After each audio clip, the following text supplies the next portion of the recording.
Okay, it's going to begin here. Okay. Can you hear me okay? Yep. Great, thank you.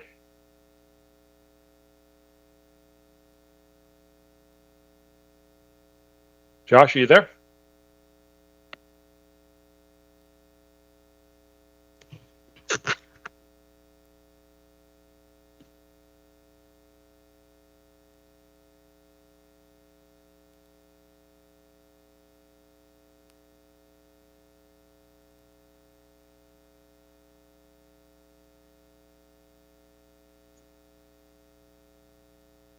Josh Morris, are you here?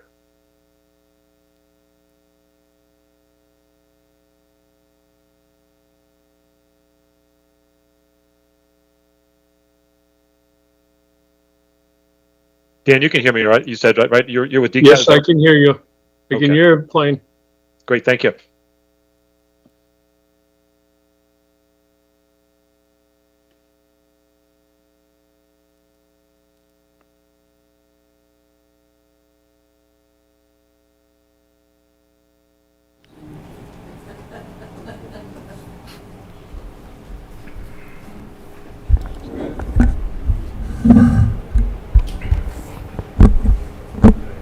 He's over good, Josh. Lou, can you see or can you hear us, Lou? Yes, I can hear you and I can see you. So hopefully you can do the same. Great. We gotta turn him up a little. Yep, bit. we're just trying to increase your mic for a second. Luke, would you be able to just say hello for a second, just so we could see where you're at from a volume standpoint? Sure. Hello, this is Louis George. Testing. I'm speaking up a little bit too. Can you hear? Can you hear me all right? It's a little low. Just wait 1 second. Okay, sure.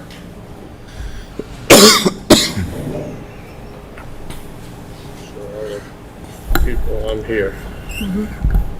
Okay. That's cool. That's the end to the end. Right? Well, Hey, can you hear me okay? Comes down this way. I see Tim saying okay. If others can hear me. We can hear you fine, Lou. You can start. Yeah, I think that's fine. Okay, great. Thank you very much. So, very good. Hello, this is Louis George, Chair of the Planning Board, and we're here for a Planning Board meeting, which is being held at the Danvers Senior Center, 25 Stone Street, July 16th, 2024, being our 7 p.m. meeting at 7:05 p.m. And so I just wanted to, first of all, thank you all for allowing me to participate remotely. I'm here only about 1.5 miles away. We have a case of COVID in our household, and so I'm feeling fine, but out of an abundance of caution, I thought it was best to participate remotely today. So let's begin here. And in terms of our attendees, I can see that we have Jim Sears today in attendance, Jean Hartnett, Tim Spittle, and Michael DeCoulis. And Josh Morris is our town staff who's providing support. So our first agenda item here today is our planning board reorganization, specifically election of a clerk. And I wanted to point out here that so those of you who are not aware, is that Tori Adler, who is our clerk of the board, submitted his resignation. Tori will be moving from Danvers to a surrounding community, and so he submitted his resignation. I want just to take a moment to thank Tori for his service to the board, and he will be missed. And with respect to transitions as well, I am pleased to announce that Mike DeCoulis, who was previously an associate member, is now a full member of the planning board, so he'll be able to vote on all of the all matters that come before it. And however, we do need to have a clerk, because Tori had been the clerk of the board. And so traditionally we go to the, traditionally we've gone to, although it's not a requirement, we've gone to the next senior member. And Jean Hartnett is our next senior member of the planning board. She's been with us since 2021, previously served at the Conservation Commission, and has also served as acting clerk on several occasions. So that being said, I'd like to entertain a motion that Jean Hartnett be elected clerk of the planning board. So moved. Second. Moved and seconded. Is there anyone who would like to make that motion? I made the motion. I moved that. I'm not sure if I can hear. Yep. Jim Sears is making the motion to appoint. Looks like we're muted. I'm People muted. hear me? We can hear you. Are we muted? No, you're not muted. Hello, can people hear? Yes. We can Hello. hear you. Yep. Yeah, okay, I'll make that motion. No, you can't participate, sir. You need to Well, mute no, we your, actually need a motion from a Josh. member of our, Yes, of the It's planning muted in the board. top right up. Okay, Yep, you need to not participate. Josh, can you hear me from here? Yes. I don't see it, Tim. Lou, can you hear me? The top right of the meeting, we are muted. It doesn't say muted on mine. Is it on the other computer? I think we're having a problem with people hearing. Lou, can you hear me? Can we hear the, did you hear what I was saying with respect to entertaining a motion for Jean to be? Yes, we made the motion. Clerk of the board. Let's see. I'm having difficulty hearing. What computer is on the Teams meeting? Can you chat with him? I think people in the audience on Teams can hear me, but I'm not sure if people, if the, I can't hear audio coming from the room. We can hear you. It doesn't look like that. This needs to be on. Josh, can someone speak up, please? Yep. 1 second. We're just unmuting you. Was it on? No, Great. stay unmuted. I'm not sure how it was ever muted, but okay. All right. Lou, can you hear us now? I can hear you now. Okay, very good. So there was a motion for the clerk. It was made and seconded, so, Okay, very good. So there is a motion for the clerk. Is that for, the motion for Jean Hartnett to be clerk of the board? Yes. Okay, very good. May I ask all in favor, please indicate by saying aye. I believe since we do have one person participating remotely, I believe we do, Josh, is it correct? Do we need a roll call vote? sure, that's fine for this. Yep, that's fine. Okay, very good. Mike DeCoulis, Aye. Jim Sears? Yes. Jean Hartnett, Yes. Tim Spittle, Yes. and Lou George says aye. Thank you. Very good. Thank you very much, and thank you, Jean, for being willing to serve, and congratulations for being now clerk of the board. So let me move on to our next agenda item, which is the Beaver Brooks Woods definitive subdivision, 303 to 333 Maple Street, a new covenant related to the right-of-way easement. And so do we have the applicant here to present? Mr. Chairman, I'm going to recuse myself from this matter. Very good, Mr. Sears. All right. Okay. So Jim Sears is recusing himself from this matter. And Lou, the applicant is here, and they will present or discuss this matter, if that's okay. That would be great. Thank you very much, Josh. And can the applicant identify themselves and you may present?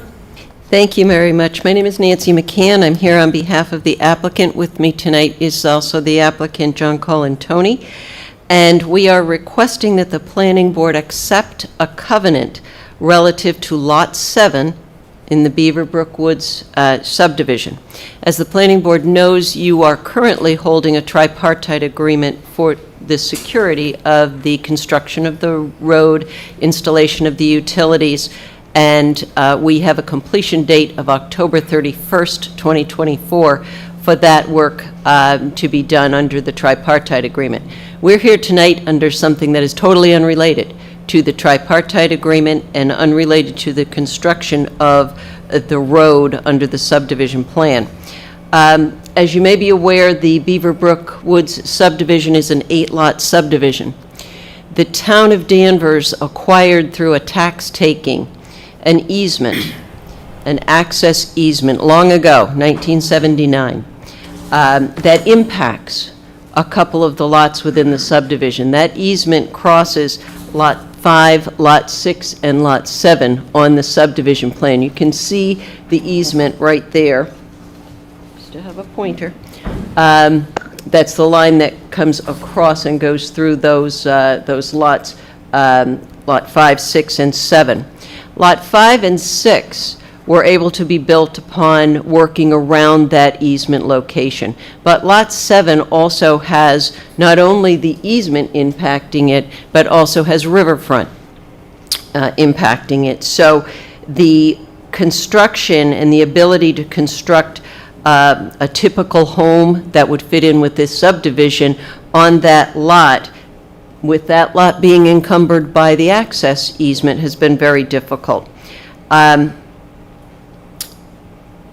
The access easement, as it lays out, would actually have people walking through the yards of Lot 5, 6, and 7, which again is also not a particularly good situation either for the people using the easement or for the homeowners themselves.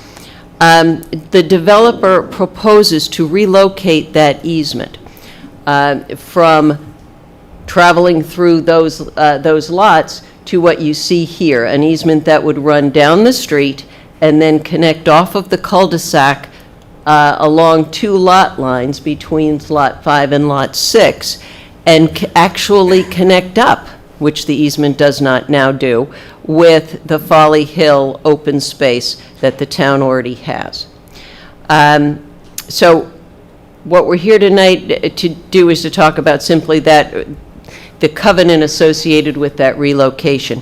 The planning board back in December of 2019, when this subdivision was first approved, actually voted to endorse the relocation of the easement, as you're seeing tonight. So we're not here to ask you to vote on whether the planning board endorses the relocation. The planning board already did that. The next step after that, the applicant had to go to the select board to allow the relocation, because this is an easement that the town has, to allow that relocation to occur.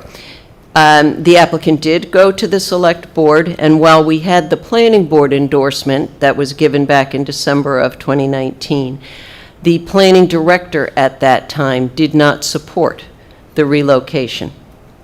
So the select board did not approve the relocation at that time. Now things have changed a bit since 2019. We have houses that are constructed on every lot except for Lot 7. We can physically see on the ground more clearly the impact of this right-of-way on the lots, and on particularly Lot 7, as well as the difficulty for someone to use that right-of-way for passage. It becomes more clear than perhaps it was in 2019. So the developer now wishes to go back to the select board, now in 2024, and seek its approval or endorsement of relocating the easement. And the current planning director, Brian Zacchelli, we have been working with him, and he is in support of this relocation of the easement, provided that the developer completes the subdivision roadway work prior to obtaining a building permit on Lot 7. So that's what this is all about. We talked to the planning director, and we said, all right, we can go along with that, but how do we provide security to the town that we're not going to seek a building permit until after we've completed the subdivision roadway? And we came up with the covenant idea, which will be this covenant that you have a copy of that's been negotiated through town council as well as through the planning staff, to allow the developer to place a covenant on Lot 7 that says we will not get a building permit other than a foundation permit until the road work is completed. And again, that has to be completed under the tripartite agreement that you're holding by October 31st of this year. If we execute that covenant, the planning director will provide a letter of support to the select board in conjunction with the planning board's support that they have already given back in 2019. And we will appear again before the select board. The planning director can't hold a covenant. The planning board can hold a covenant. So that's why we're here.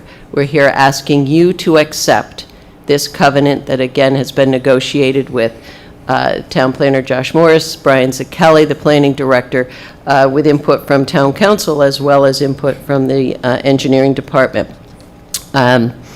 so that we can proceed forward with the planning director's support to seek the select board's authorization to allow us to relocate the easement. And there are benefits to relocating the easement, not just to Lot 7, but also to those utilizing the easement, because the easement will now be really available. It will be along the street and then down the common boundary line between 5 and 6, right out to the town's open space, Folly Hill open space that already exists, and that leads to the relocated, or I should say, established rail trail that's being constructed back in that area as well. So there's a benefit both to Lot 7 as well as to the town and to those who would be utilizing the easement. It's hard to see up here. I do have a board, the old-fashioned way, that I can show you the location of the existing easement as well as the proposed, just so that you see it. Again, the planning board has already approved the relocation. Existing one now. That's how it would be. Yeah, Attorney McCann, I think to the extent you can show, if you have a visual that you can show the members of the board in attendance, that would be great. Thank you very much. And I think we just did that, Mr. Chairman. Okay, great. So it's a little bit of an unusual situation, but there we have it. I hope I've explained it well, and I'm happy to answer any questions. Sure, perfect. Thank you. I think we'll turn it over to some questions from the from members of the board. First of all, just a quick question for town staff. Josh, is there anything further here? I know that that Attorney McKeon explained sort of the involvement of town staff. Anything further that you wanted to add, or it was pretty much all covered? It's pretty much all covered, but we have been working with the applicant, and we did review this new covenant document with town council, and it has been a decent a conversation between both groups to kind of finalize this document, but we're comfortable with the language that's in front of the board tonight. So. Okay. All right. Let me turn it over to the board for questions. Why don't I begin with Tim Spittle? No questions. Okay. Mike Nicolas. No questions, thank you. Okay. Jean Hartnett, any questions? Yeah, I just have one question. What is the connection it's a 50-foot right-of-way, right? So what is the connection to the rail trail going to look like? Is it going to be just that typical width with the crushed stone or whatever? It's 50 feet wide, and it wouldn't be particularly improved. I'm going to look at John. In the future, if they You need to come up, John.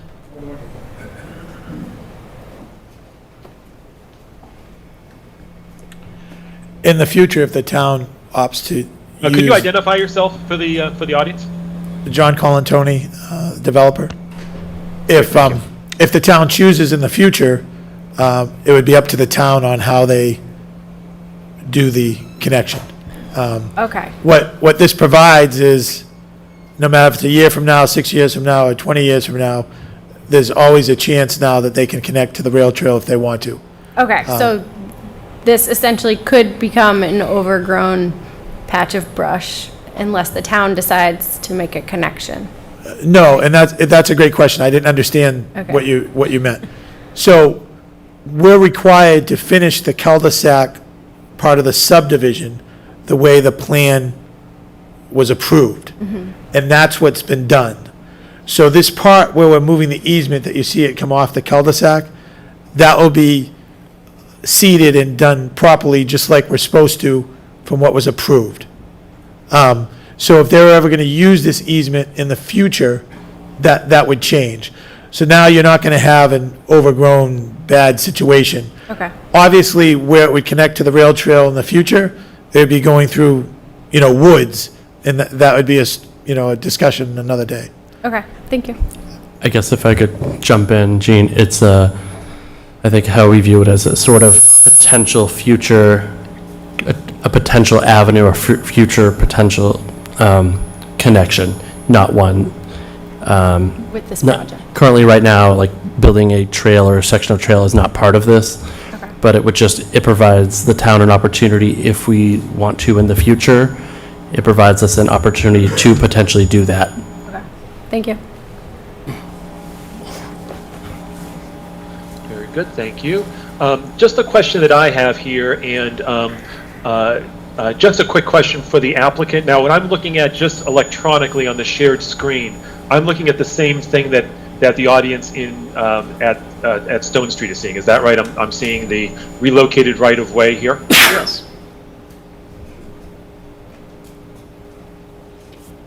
Yes, that's Yes.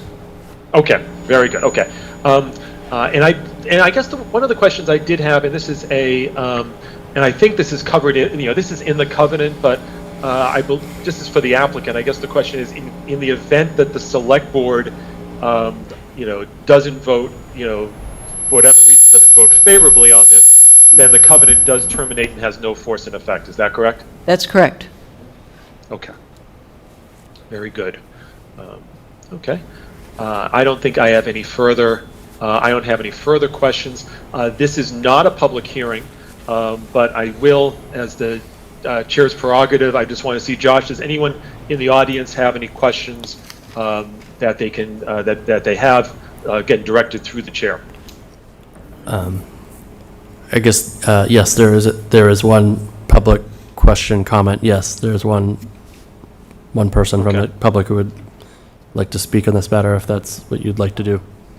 Sure, that would be fine. Again, this is not a public hearing, but I can entertain some questions from the public. So if they can come to the podium and Yep. Introduce themselves and make any, please pose any questions through the chair. Bill Bradstreet, Town Meeting Member, Precinct 1.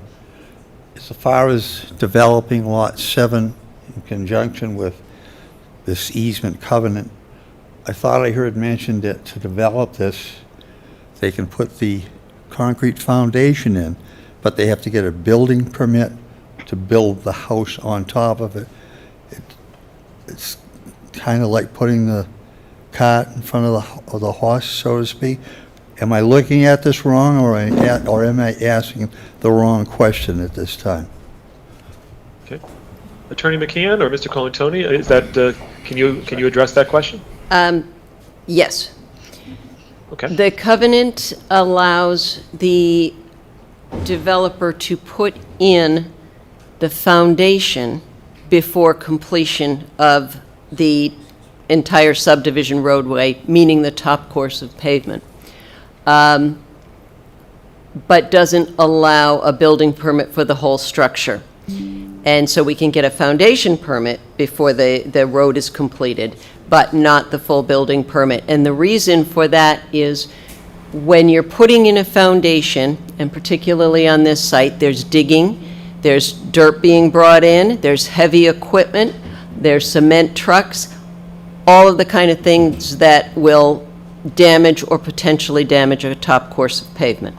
So we spoke with the planning director and planning staff, and we said, we will certainly agree to this covenant that we won't get a full building permit for the structure, but we want to be able to put in the foundation before the top course of pavement so that that pavement isn't damaged during the course of heavy equipment coming in to put in a foundation.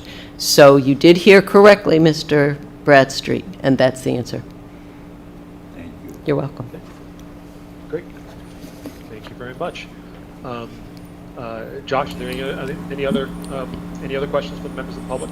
Yes, there is another public comment. Yep, and they will come to the podium. Yep, thank you. Again, please introduce yourself and direct any questions to the chair. Thank you.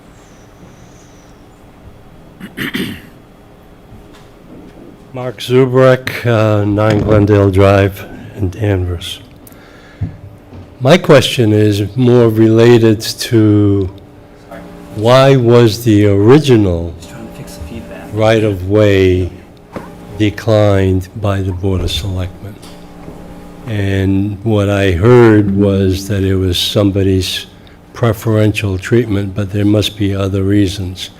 Because my concern is the right-of-way right now goes to nowhere. And how can we be doing a rail trail through somebody's 3 lots, basically? And I'm just wondering how that was accepted, and, how will that be done? Okay. I'll let the applicant see if he can address that question. And I do want to note, I believe when the applicant was saying it was not, I think they used the term preferential treatment. I believe that it was more of I believe it was more of the preference or view of the then planning director.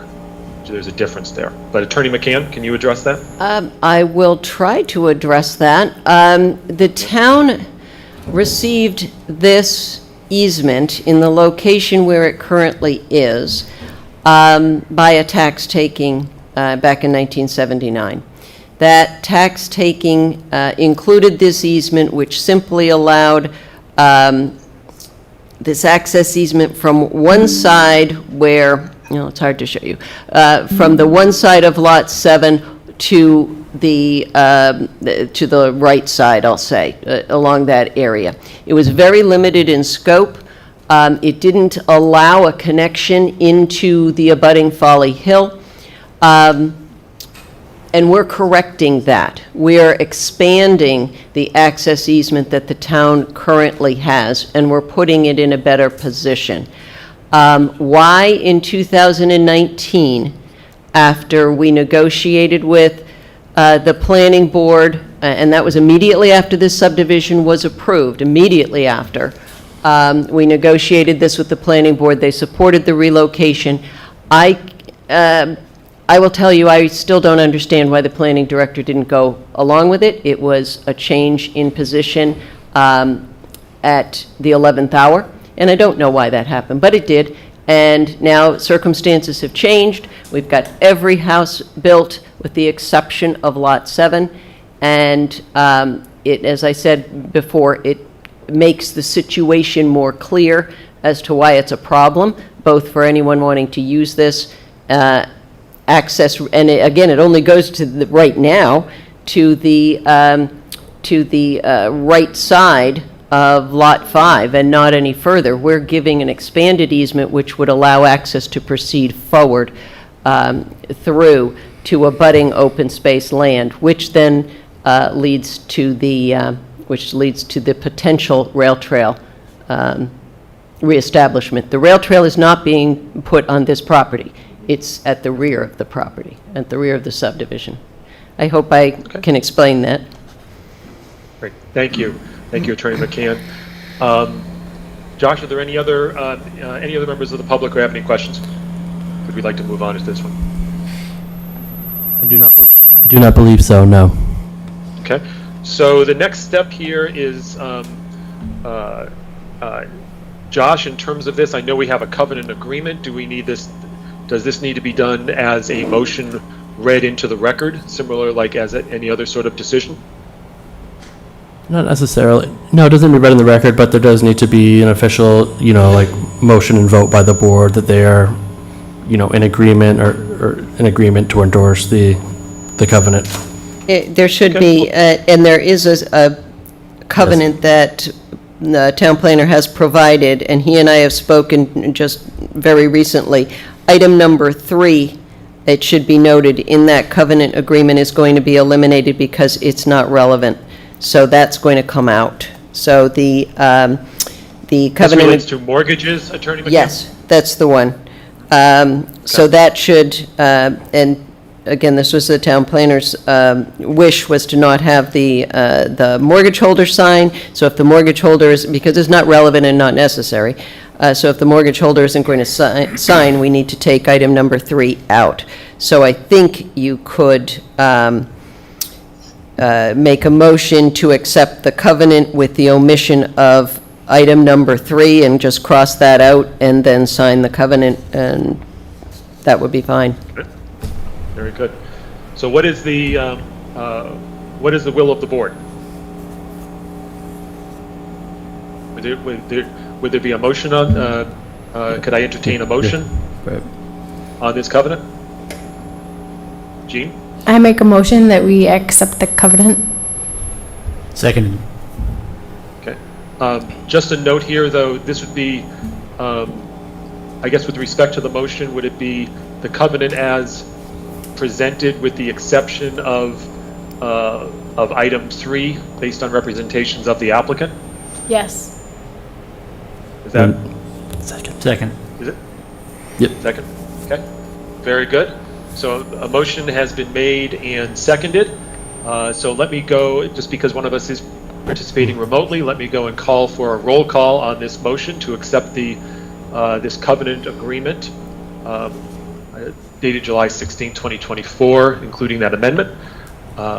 First of all, Jean? Aye. Okay. Tim? Aye. Mike? Aye.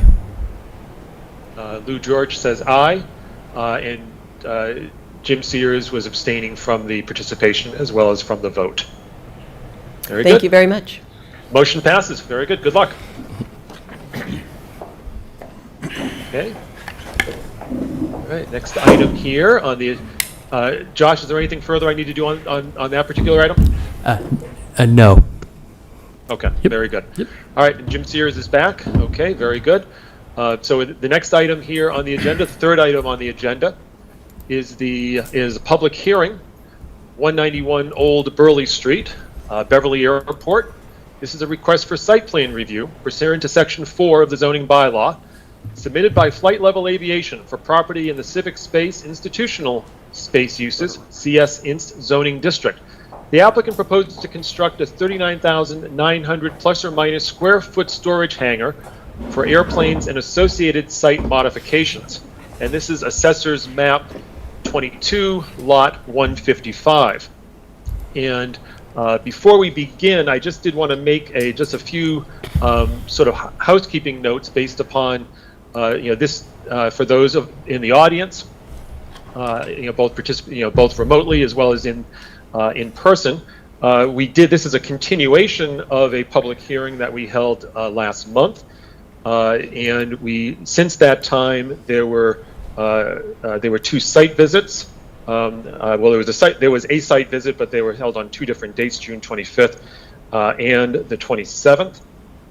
Just as a note as well for participation today, Mike DeKulitz, who was then an associate member and not able to vote on the site plan, has since now become a full-fledged member. He's executed the proper Mullins form, so he will be able to participate fully and vote fully on the site plan review today. So we do have a full board voting on this.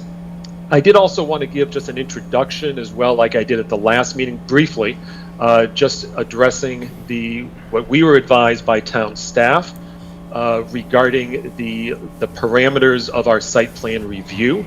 This is something that I did summarize at the beginning of our last meeting, but I will, just for those who were not present, I want to just restate it, that the town is determined, and this is from our town staff, that the town is determined that site plan review is required for the proposed project per Section 4 of the town zoning bylaw.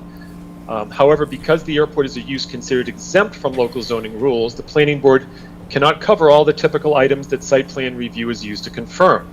While there are limitations, this exemption is rooted in Section 3 of the Zoning Enabling Act and Chapter 90, Section 39B, Paragraph 5.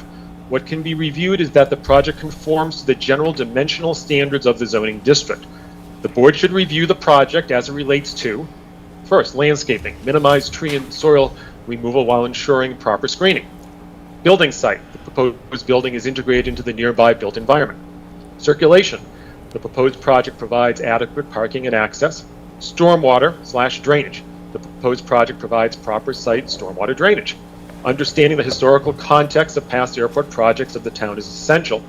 Due to the airport's exemption from local zoning rules, the planning board's authority has been limited, and typically the only local board involved. And past airport projects have received minimal to zero reviews. The Conservation Commission is typically the only local board involved. This is despite the City of Beverly's practice of bringing in East Side projects, in at least one case even requiring a special permit. Despite these limitations, Danvers' staff believes that holding public hearings, even with restricted purview, is appropriate. The project proponents should explain to the public the purpose of their project and how it meets the relevant criteria. While the board has limited authority over what it can consider in its review, it's crucial to recognize the significant role of the public in the process. Public input is highly valued and can influence the scope, content, and potential alternatives the proponent may explore to secure approval. However, the number of aircraft coming in and out of the airport is not a criteria that can be factored into a site plan review decision at the local level, as not even the Airport Commission has the right to limit the number of aircraft entering the airspace.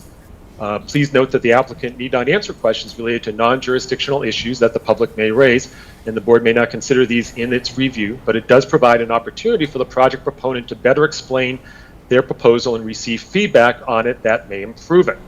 Now again, this comes from our town's planning director. We do have an update as well that we received this week. And again, I just wanted to summarize here. Again, this is guidance we received from planning staff that throughout the course of the different permitting phases for the applicant, a number of issues have been raised regarding how the town can limit specific types of operations to the airport. Airport operations, municipalities do not have the authority to limit the number, size of planes, times of flight, noise, or generally affect or control airport operations. These types of conditions are off limits.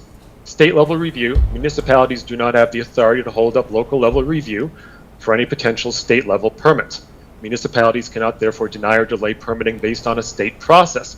If the project requires NEPA level review and any changes are made as a result, the project would change, but that's not the municipality's purview or responsibility.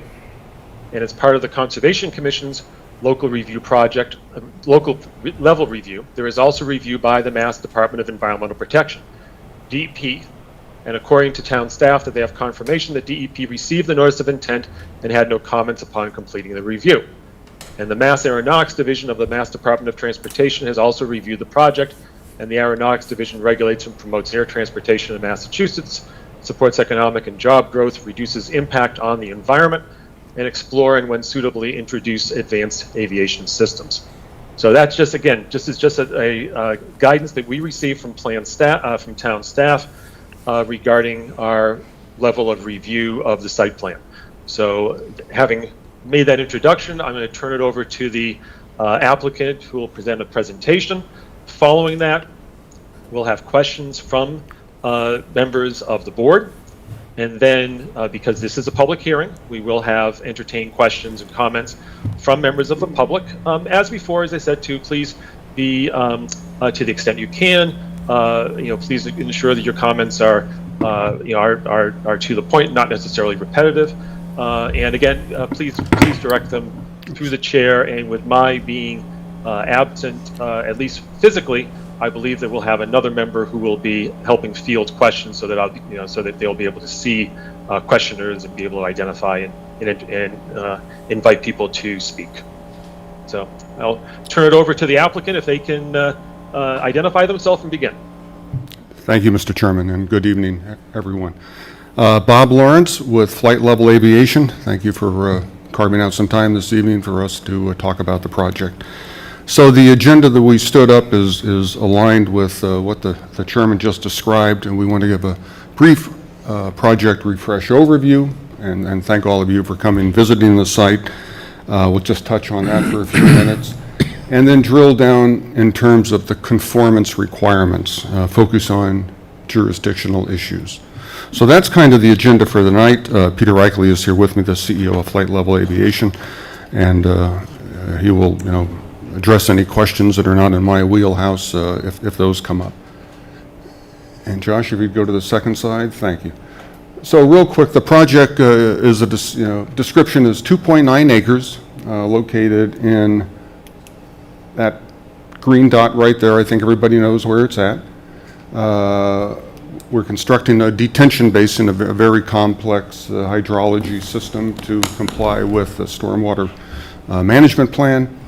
It's going to be constructed in one phase, and we intend to start this summer and then finish up in the spring. So the first requirement we heard about was landscaping, particularly ensuring proper screening. So this is a plan view, in other words, looking down from up in the sky, and this is a sectional view looking from a sideline. And if we go to the next slide, we blow this up in a little more detail. So this is a 2-scale drawing that depicts a 2-story building, and with call it the view of sight, 17 feet off the ground, which is a 12-foot typical second floor plus 5 feet average height looking out. And these heights are represented accurately, and you can see that the field of view is blocked from the homes along Old Burley Street to where the hangar is going to go. And we validated this in a couple ways, and the next slide shows some photos that were taken during one of the planning board site visits. This was in June 27th, and I have 3 photos, one looking slightly to the northwest, and you can see Old Burley Street is on the back side of those tall trees, and the next photo is swinging left, looking more due west. Same thing, Old Burley's on the back side of those trees. And then one last photo just swinging slightly to the southwest. Same kind of blockage. So very adequate screening, preventing the folks on Old Burley Street from seeing the hangar.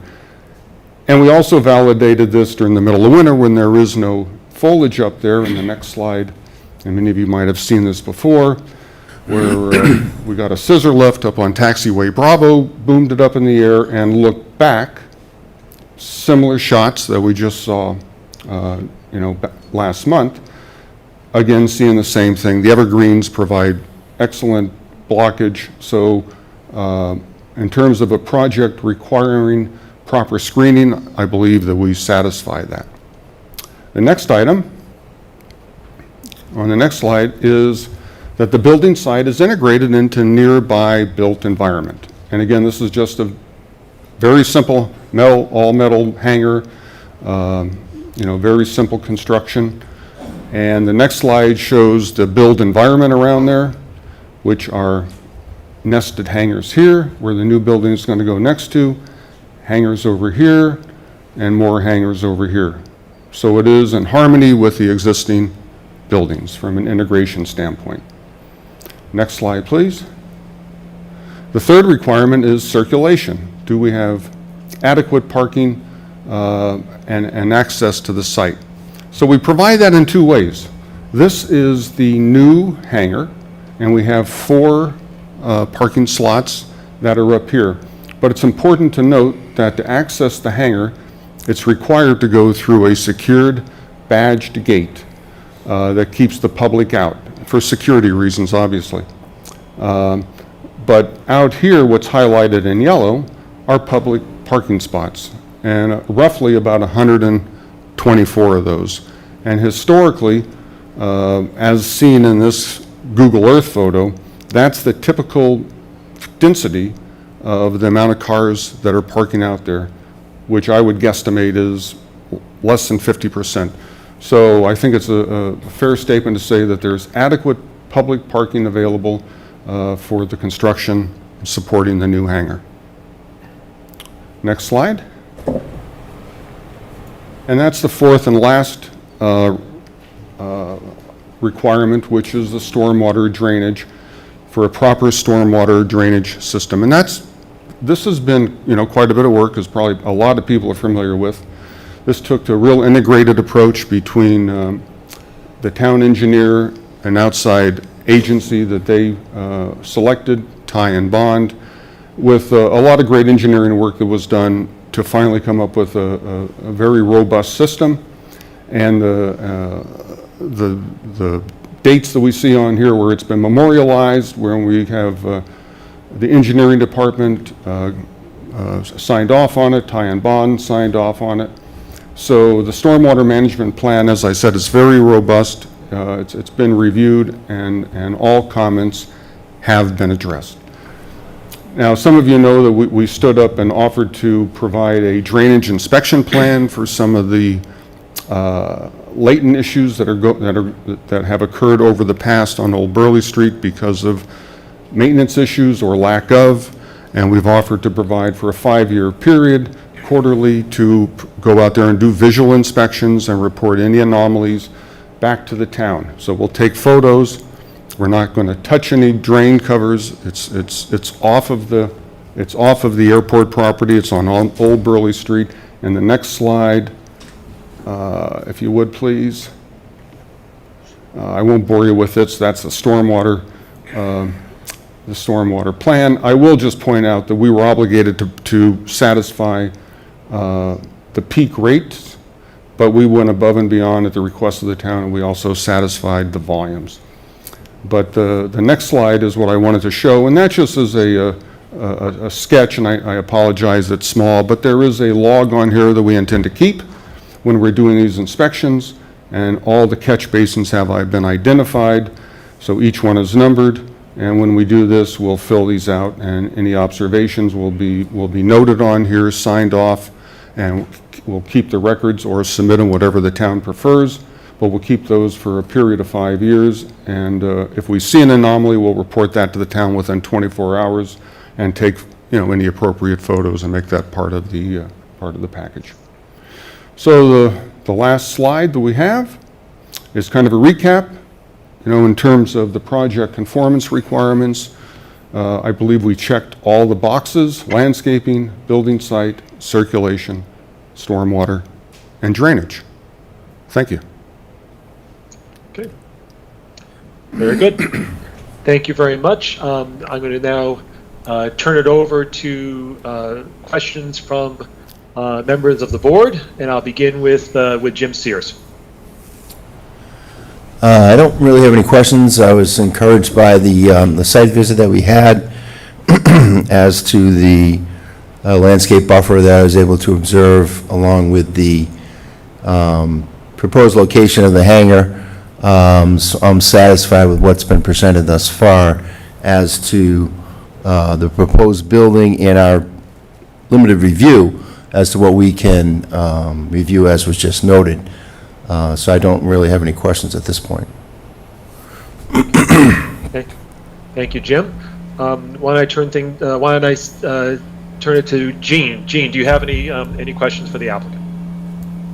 No, I don't have any questions. I agree with Jim. It was good to have a site visit and to sort of understand that it was just going to be the 2 jets in the hangar as a means to limit the number of flights in and out to pick up passengers. So that should reduce the number of flights. Thank you. Okay. Let's see. I will. Tim Spittle. Any questions or comments? Yeah, likewise. I think the site visit was helpful. Appreciate that from the applicant, and this is a much more targeted presentation than what we saw last time, so I appreciate that as well. I am unfortunately unable to not address the elephant in the room, which is that if this were an approval based on use, it would be a resounding no from me. I think all of our townspeople are here, I think, to share their opinions. We've heard them before. I can't think of worse uses than a parking garage for rich people to go to Nantucket with their jets. So I unfortunately think that we're kind of stuck in this situation. I just want to address that outright, that by the letter of the law, it seems like this should be approved, and I do plan to vote yes, but And the applicant, I think, is just simply following the economics of serving a market demand and, building a good building to serve that demand. I don't think anyone's doing anything wrong here. It's just a very unfortunate situation to be handcuffed to a building that a lot of people don't want. Thanks. Okay, thank you. Michael DeCoulis. I echo the statements of the other board members, but no further questions, thanks. Okay. Okay, I have a few, just a couple of questions for the applicant.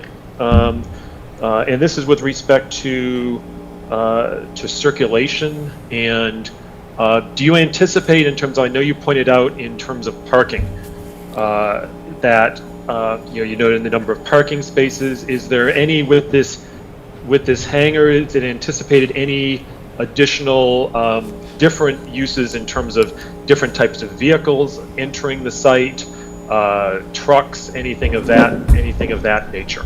Or are we still looking at similar type of traffic, automobile traffic?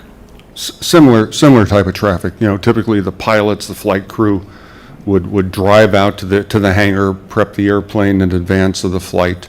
So they would be the predominant users of those 4 parking spots. But it'll be vehicles, no heavy equipment or anything.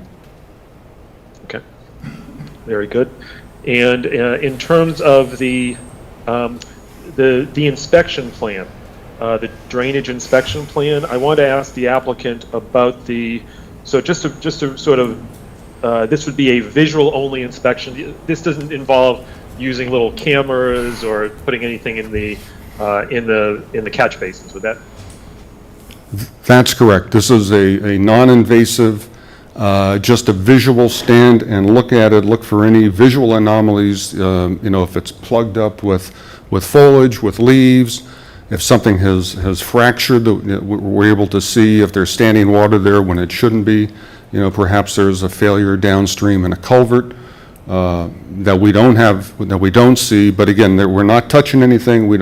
It's not our property. We don't want to take on the risk, and we don't want to damage anything accidentally. So it's a very benign inspection, but it's putting another set of eyes on there, memorializing it, and bringing it to somebody's attention if we do see something that doesn't look normal.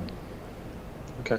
Had there been an issue in terms of flooding in the area along Old Burley because of the catch basins? I just want to sort of see in terms of, was there a problem before?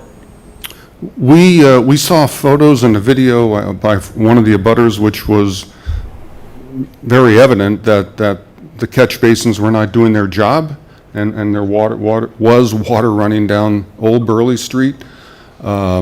I believe that, in fact, I know it's been corrected since. We heard the other night in a meeting from one of the gentlemen in the audience that they have viewed it during storm events, and it is working properly now. Okay, got it. And in terms of I know you mentioned about attending the Conservation Commission meeting, and I know that I watched the video of that. I did not attend it in person, but I watched the video. Could you give just I know in terms of, because part of our purview does relate to stormwater and drainage, and I know that there was a concern about some of the Conservation Commission concerns. Could you give just a brief summary of what transpired? If I understand your question, Mr. Chairman, in terms of the stormwater management plan, the slide that we saw that memorialized the chronological events of all the submittals and evolution iterations going through the final design, that happened over many months with a lot of sweat went into it, but it was successful in the end. And what the outcome of that is tabulated in the next sheet. And before I even go there, Mr. Chairman, is this what you wanted to maybe have more definition about, or was it something else? I guess the question was, I know that there were some concerns that had been raised, I believe, in engineering, and that you had to address with the Conservation Commission. And they have been addressed? Well, everything has been addressed. that was raised by the town engineer, and Ty and Bond, the consultant that the town hired. So this table is summarizes the peak rates and the volumes, and I know it's a lot of numbers up there, but it talks about the different frequent storm events, 2-year, 10-year, 25, what the existing conditions are with a glacier till soil that we have right now, and its percolation into the ground, into the wetlands, and what that looks like under the column of existing conditions. The first is a peak rate of cubic feet per second. The number at the bottom is cubic feet, and that's a volume. So existing conditions, if we look at a 2-year event, it's, the existing conditions are 3.23 cubic feet per second, and almost 13,000 cubic feet that migrate into the wetlands. With the enhancements we're making in the detention system and the other hydraulics that have been introduced to it, we're decreasing a 69% flow rate, and we're decreasing the volume by 50% because of the detention basin. Think of it as a temporary surge tank that has a regulating valve on there that it lets it percolate, discharge into the wetlands at a slow volume. And that same occurrence goes across all storm events, the 2, the 10, the 25, and the 100. In all situations, we are improving current conditions by constructing the hangar. Okay. Very good. Did that answer your question? It did. Thank you. Yep. Okay. I don't think, I don't have any further things. I do want to make a comment that in terms of, I do appreciate the opportunity to have done the site visit last month. I think that definitely helped provide some perspective with respect to the landscaping and the building site as well. So I think that was so I appreciated that opportunity to do that. And again, just the understanding that we do have a limited ability to review this, review the project and sort of limited parameters for us to regulate it. And so I think I know a lot of the concerns that are raised with respect to, noise and, other, noise pollution, other issues dealing with the operation of an airport are areas that are not within our purview, our limited site plan review for the project. But at least I'll go and reserve any further comments until I've heard some of the public comments as well. But at least from what I have seen, I've seen some. This is a more targeted presentation addressing the areas that we do have purview over. So, all right. So So now I believe this is a public hearing, and so we will have opportunity for public questions and comments. So, Josh, how are we planning on doing that? Since I am participating remotely, and I won't be able to pick out people and call on people to be able to speak. Sure.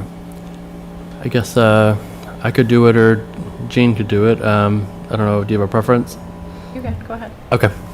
I guess I could assist with that matter, Lou. Sure. So the chair is opening up for public hearing. I guess if there's anyone from the public who wishes to make a comment or ask a question, feel free. Hello. Okay. Hello. Yep. My name is Ian Baker. I live on Sorry. Cabot Road. Sorry about that. And Mr. Baker, just hold on just a moment. Yep. Mr. Baker, just hold on a moment. Josh, Mr. Baker wanted to go and speak. He's participating remotely. Yeah. There's a person at the podium. I can wait. Okay, so I guess we'll have Mr. Baker speak if that's okay. Thank you, sir. Yep, go ahead, Mr. Hold on, Baker. Mr. Baker. Let me.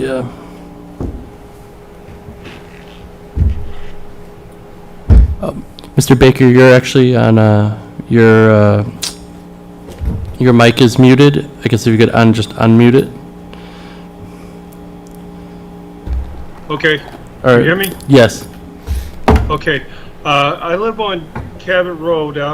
My house is directly in line with the takeoff fields from this airport. Now, if you're building hangars additions to this airport, is this going to affect the number and types of airplanes that fly over this path? Because it seems like the main runway is directly in line with my house, because I see these planes every single day take off and go directly over my house, especially the jets, which it's kind of irritating that they come over early in the morning and they're loud and they're shaking my windows, actually. So if this is more traffic that's going to be happening at the airport, I'm kind of against this. All right. Thank you very much, Mr. Baker. Now, as I mentioned at the outset, just because of our purview is limited, we can't address the issues in terms of number of airplanes and such. So the applicant is not required to address that unless the applicant wishes to. The applicant is not required to address that in terms of number of planes. Let me see if I can provide some clarity to the question. So the focus is just on jets. It's not on the small training planes.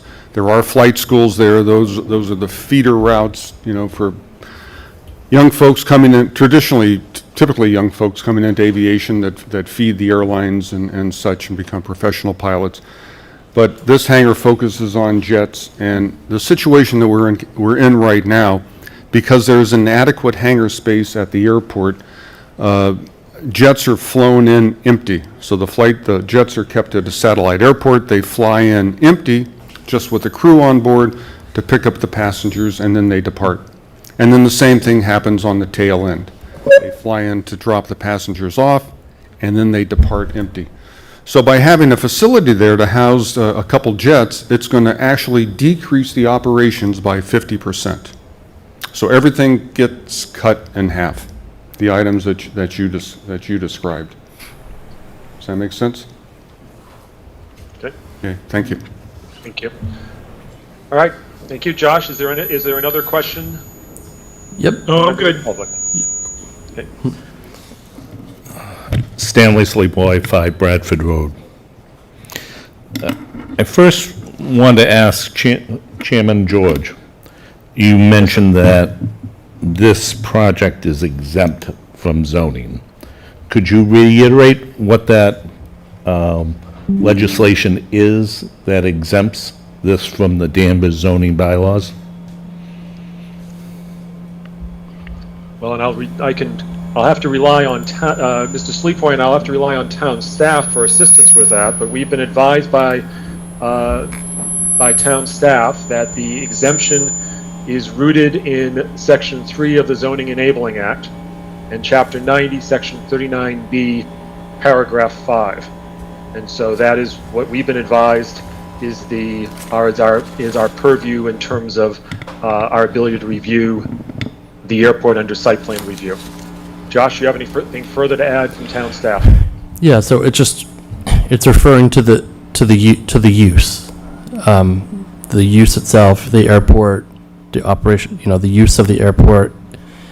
It's not a simple yes or no on the use. So that's what that's kind of referring to. So the use, according to the zoning bylaw, if this were, to Mr. Spittle's point, if this were in the purview of the Danvers zoning bylaw, then it would have to be a municipal use according to our zoning map there. So this chapter 9039B comes into play, which also, by the way, I understand that the airport itself will not be the owner of the structure. All they're doing is leasing the land underneath. Could I get an answer to that question, please? Okay. To the CEO, who will own the structure, the hangar? Through the chair, please. Through the chair, thank you. if the applicant can address that question in terms of who will be owning this, who owns the structure. This is Peter Eichley. I'm the CEO of Flight Level. The structure is going to be built on obviously ground owned by the airport. It's on I believe it's a 35-year lease, and I'm not sure if in the lease there's a reversionary clause at the expiration of it where the structure goes to the airport, but the beneficial use of the hangar will be the builders, which is Flight Level Aviation. Okay. Thank you. Mr. Sleepoy, do you have a follow-up? Oh, a few, thank you. Mr. Chairman, you said you had a chance to review the Conservation Commission's meeting. I would ask, through you, did the rest of the board get a chance to review the Conservation Commission's meeting from this past July 11th, last Thursday? No. No other members got a chance to review that? Well, then, to the chair. Mr. Chairman, did you make note that the applicant purposely misrepresented the gross square footage of the structure and admitted to such during that meeting by not calculating in the attached portion of the building housing the bathrooms and fire suppression system, the sprinklers, etc.?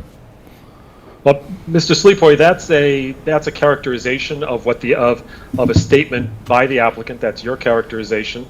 The Conservation Commission, to the extent it is relevant to our purview, was that we are is as it relates to the stormwater and drainage, and so in terms of, so I don't understand. If you have a question, I would phrase it as a question. A question, since you had a chance to review that, did you see that they misrepresented the square footage purposely and that their application is false in that it now puts them over the 40,000 square foot, which in turn also requires them to put a foam fire suppression system in the building? Right. Mr. Sleepoy, I know of what you're speaking, and I'm not going to entertain you're asking me for an opinion in terms of whether or not someone has spoken the truth or not at a meeting, and I don't think that's you're it's making a math, strong... Mr. Chairman. Has through you to staff, have you had a chance to calculate what that additional square footage is on that attachment to the 39,960 square foot hangar? I don't see that as relevant to the question that's before the board in terms of square footage. I'm not sure. Does staff have any comment with respect to the square footage issue? The square footage of the building, it's shown on the site plan. I don't think I have any additional comments on the square footage, Yeah. Have you? Mr. Sleepoy, I don't think we should be going into sort of what transpired at the Conservation Commission meeting. I noted it for the purpose of noting that I was aware of some of the other, especially as it relates to stormwater issues that the applicant had to deal with. So with respect to the Conservation Commission, I'd ask you if you have a question related to site plan review of the specific hangar. There are other people who have questions as well, so if you can... Oh, I'm sure there are, but if I could just read a public document here, just to remind the public who is viewing this at home and others. The powers of the Town of Danvers and the board under Chapter 40 in the Home Rule Petition. This is Section 1.2, Purpose and Objectives of the zoning bylaws. A, identifying and securing for present and future residents the beneficial impacts of growth and development. B, identifying and avoiding the negative impacts of growth and development on the environment surrounding the development and the town generally, to the extent practicable. C, ensuring the future growth and development of a type and design compatible with surrounding land uses, traffic, and public services. The objective of these regulations are intended to achieve the aforementioned purposes: lessening congestion in streets within a development and in adjacent public streets. B, reducing danger to life and limb. C, securing safety in the case of fire, flood, panic, and other emergencies. Ensuring compliance with the zoning bylaw. These are things that you as a board are, I'm not saying mandated, but it's your own words, your own zoning bylaw. These are things you should be considering when you take up a yes or no vote.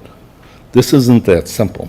And we will be addressing the environmental issues in our appeals of the Conservation Commission.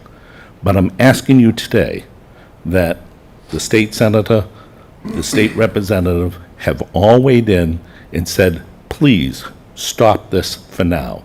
Let's look at the bigger picture of the expansion of the airport.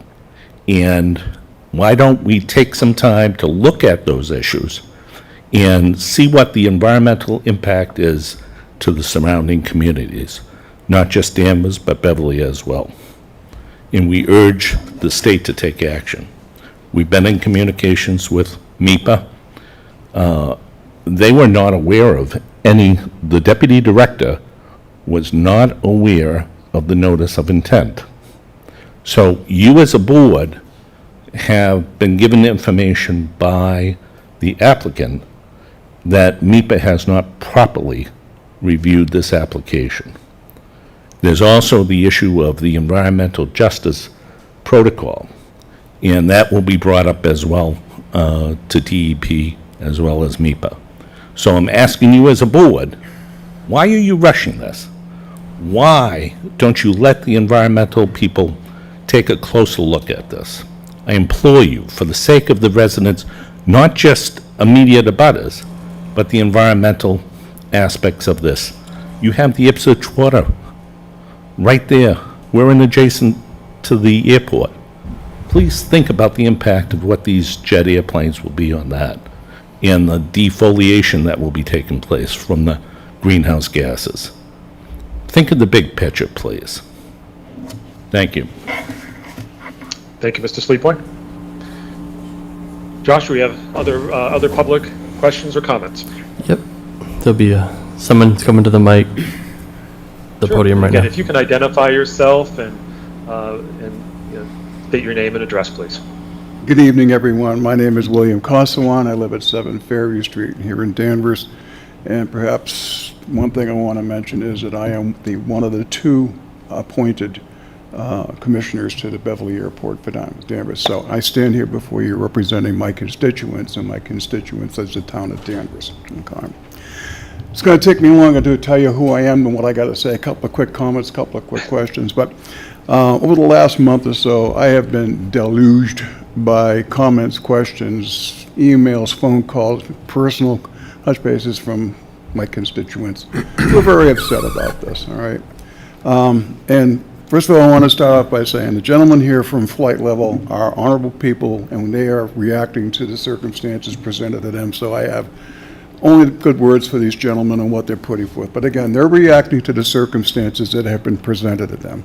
And the reason why I say that, which leads up to my couple of comments and my couple of questions. All right, I happened to meet with Dan Bennett, the selectman, town manager, and my compatriot commissioner last week in town hall. You might call it an executive session. I don't know what you want to call it. And I was expressing to them the 5 core complaints here that I'm hearing. It was on my conscience, and I said, I'm doing my duty to represent these people, so I'm trying to do my job. And anyway, during the course of the conversation, essentially, Steve Bada, who was the town manager, good guy, he said, hey, he says, understand one thing, he says, we're on your side. He says, we personally, well, he says, I personally wish the airport would go away. He says, because this does not represent the highest and best usage of that land. So, but the numbers don't support this. They don't have the political capital to want to fight this. So if people want to do something, they're going to have to figure out themselves. And he just suggests make sure you have, you know, all your facts and your numbers and go forth and do what you got to do. So I'll just mention that. I did represent you people. All right, so that's one thing. But the two quick questions I've got for you. First thing involves something which I refer to as a flora and fauna assessment or an impact study. And I was speaking with Patricia Huckery, who is the supervisor for the Massachusetts Fisheries and Wildlife Zone 10, which is Essex County, which covers here. So in my conversation with her, we were discussing this. She gave it another name, a much fancier name. She says, yeah, basically all wildlife in Zone 10 belong to her. That's how she refers to them. If you talk with her, she goes, they're my deer, they're my fish, they're my whatever. So that's how she comes out. And she assured me, she said, well, there has to have been this report generated for this project to get to this point. And I said, well, I've been to a number of meetings, I've been here, there, and everywhere, and I said, I've yet to hear about anything about this from anybody. So my question to you is, would somebody please provide me that, place in my hand a copy of that report so I can satisfy my constituents that that small portion of this mosaic has been satisfied, all right? And I just want to put that out there. The other question I've got is a personal observation. I'm a pilot, amongst other things. Wait, by the way, I didn't introduce myself. I'm an engineer. I've been involved in aerospace and aviation for 30 plus years. I've been involved with the Beverly Airport for 26 years. I represent the largest pilot group there. I've done that for 20 years. I'm the AOPA, Aircraft Owners and Pilots Association, rep for Beverly Airport, and they advise Congress that one of the largest lobby groups in America. So I've been that since 1998, and I've only been the commissioner only this last year, but believe me, I've been involved waist deep and observed things for 26 years roughly, okay? So I'm known. Well, anyway, my personal observation, bearing in mind that, as I said, I've done business around, almost all the way around the world, involved with civilian and military, that I've looked at what is presented by flight level aviation and their operation. Again, this is not a negative, just a question I'm raising. In view of the world we live in these days, I see soft targets, okay? So keeping that thought in the back of your mind, about a month or so ago, I went over there to complete my biannual flight review, just simple training. And when you get to their gate, there's two buttons. Okay, one button is to contact flight level and the other button is Beverly Flight Center. And what you're supposed to do is push the button and be challenged. Who are you and what's your business? Before the gate is buzzed and you're allowed in. No problem. I pushed the button, and before I even had a chance to say anything or ask any questions, the words came across the speaker, gates open. There is no security there. All right, so that's my 2 points. I'd like to find out about this environmental assessment in terms of flora and fauna. I don't know what its proper name is. She said it. I didn't write it down. I want that in hand to satisfy my constituents, please. That's something that should exist. And the other thing is that I do have a security question regarding people walking through those gates. And that can be a really easy thing for them to resolve. And I thank you for your time. Thank you, Mr. Kosselin. Can the applicant address the question with respect to, I guess, the security question as well as the question about this assessment that Mr. Kosselin was discussing? Sure. Again, Peter Eichley, CEO of Flight Level. The gate access is a really easy one. At the FBO customer service desk, we have a camera, and all of our guys recognize you. So if they see you on the camera being the guy at the door, they know you're badged, and that they can click the switch to go in. As far as the flora fauna, I'm not sure what he's talking about there. Okay. Very good. Does the Yep. I'm not sure I can answer the specific question because I'm really not sure I understood what it was, but during the wetland delineation, which was done reflagging of the wetlands, that occurred, as part of the process for the Conservation Commission, and that was built in to the evaluation. So I'm not sure if that answers your question or if there's something more specific. Okay. Good. Thank you. It sort of Okay. answers my question, and Josh, any I'll other- be really, really oh, brief. Mr. It sort of Costello? answers my question. And this is something that should have been, according to Ms. Huckery, should have been resolved a while ago. During the course of our discussion, unless I misunderstood her, somehow Beverly Airport comes under coastline, because ultimately the aquifer that comes from that, whatever you got there, becomes brackish water, which meets the ocean, and there's species of fish which come up the stream, and they actually do environmental measurement based upon these fish. So should have been all done. She was very, very, very matter of fact about this. So all I'm asking, it should exist. It should be out there in somebody's desk or on record somewhere. I'm just asking in the name of just saying to somebody, yeah, I had it in my hand, I saw it, it exists, end of story. So I'm sure it's been addressed. I'm just asking for Mr. evidence Costello, of it. this is a state level, is that correct? This is a state level assessment? He's saying that's correct. Okay, very good. Josh, any further public questions or comments? Yes. Okay. Actually, Representative Currens has had her hand up on here. Would we mind just taking her, and we'll take Sure. next? Go ahead, Representative Kearns. Thank you. Thank you, Mr. Chairman, and thank you to the committee, the members of the Conservation Commission who are not here tonight, and the Planning Board. Appreciate their many hours of work vetting this application and working with the applicant. I know I think they said it's been some number of months that the Conservation Commission worked very closely with the applicant, and so we appreciate that. As a resident, I'm appreciative of the time that takes.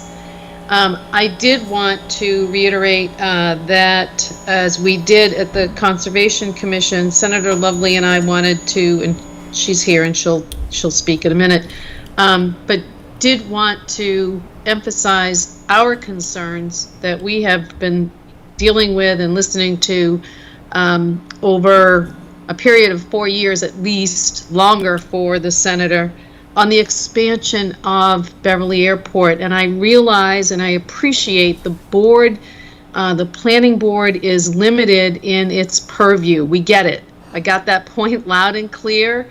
That was a nice statement that laid out very clearly the limits of what you're able to look at. Fully appreciated.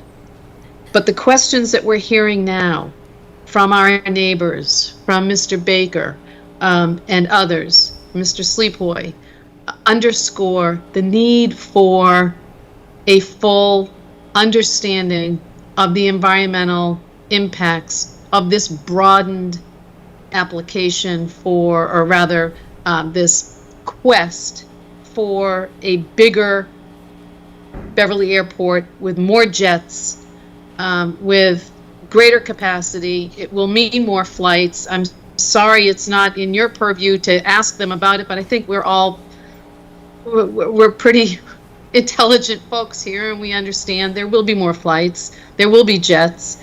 So that is why Senator Lovely and I asked the Secretary of Transportation when she visited last week Beverly Airport, and we expressed our concerns at that time and asked that she use her authority, and we are now asking Secretary Tepper to use her authority to bring the MEPA review process to its full use in this application.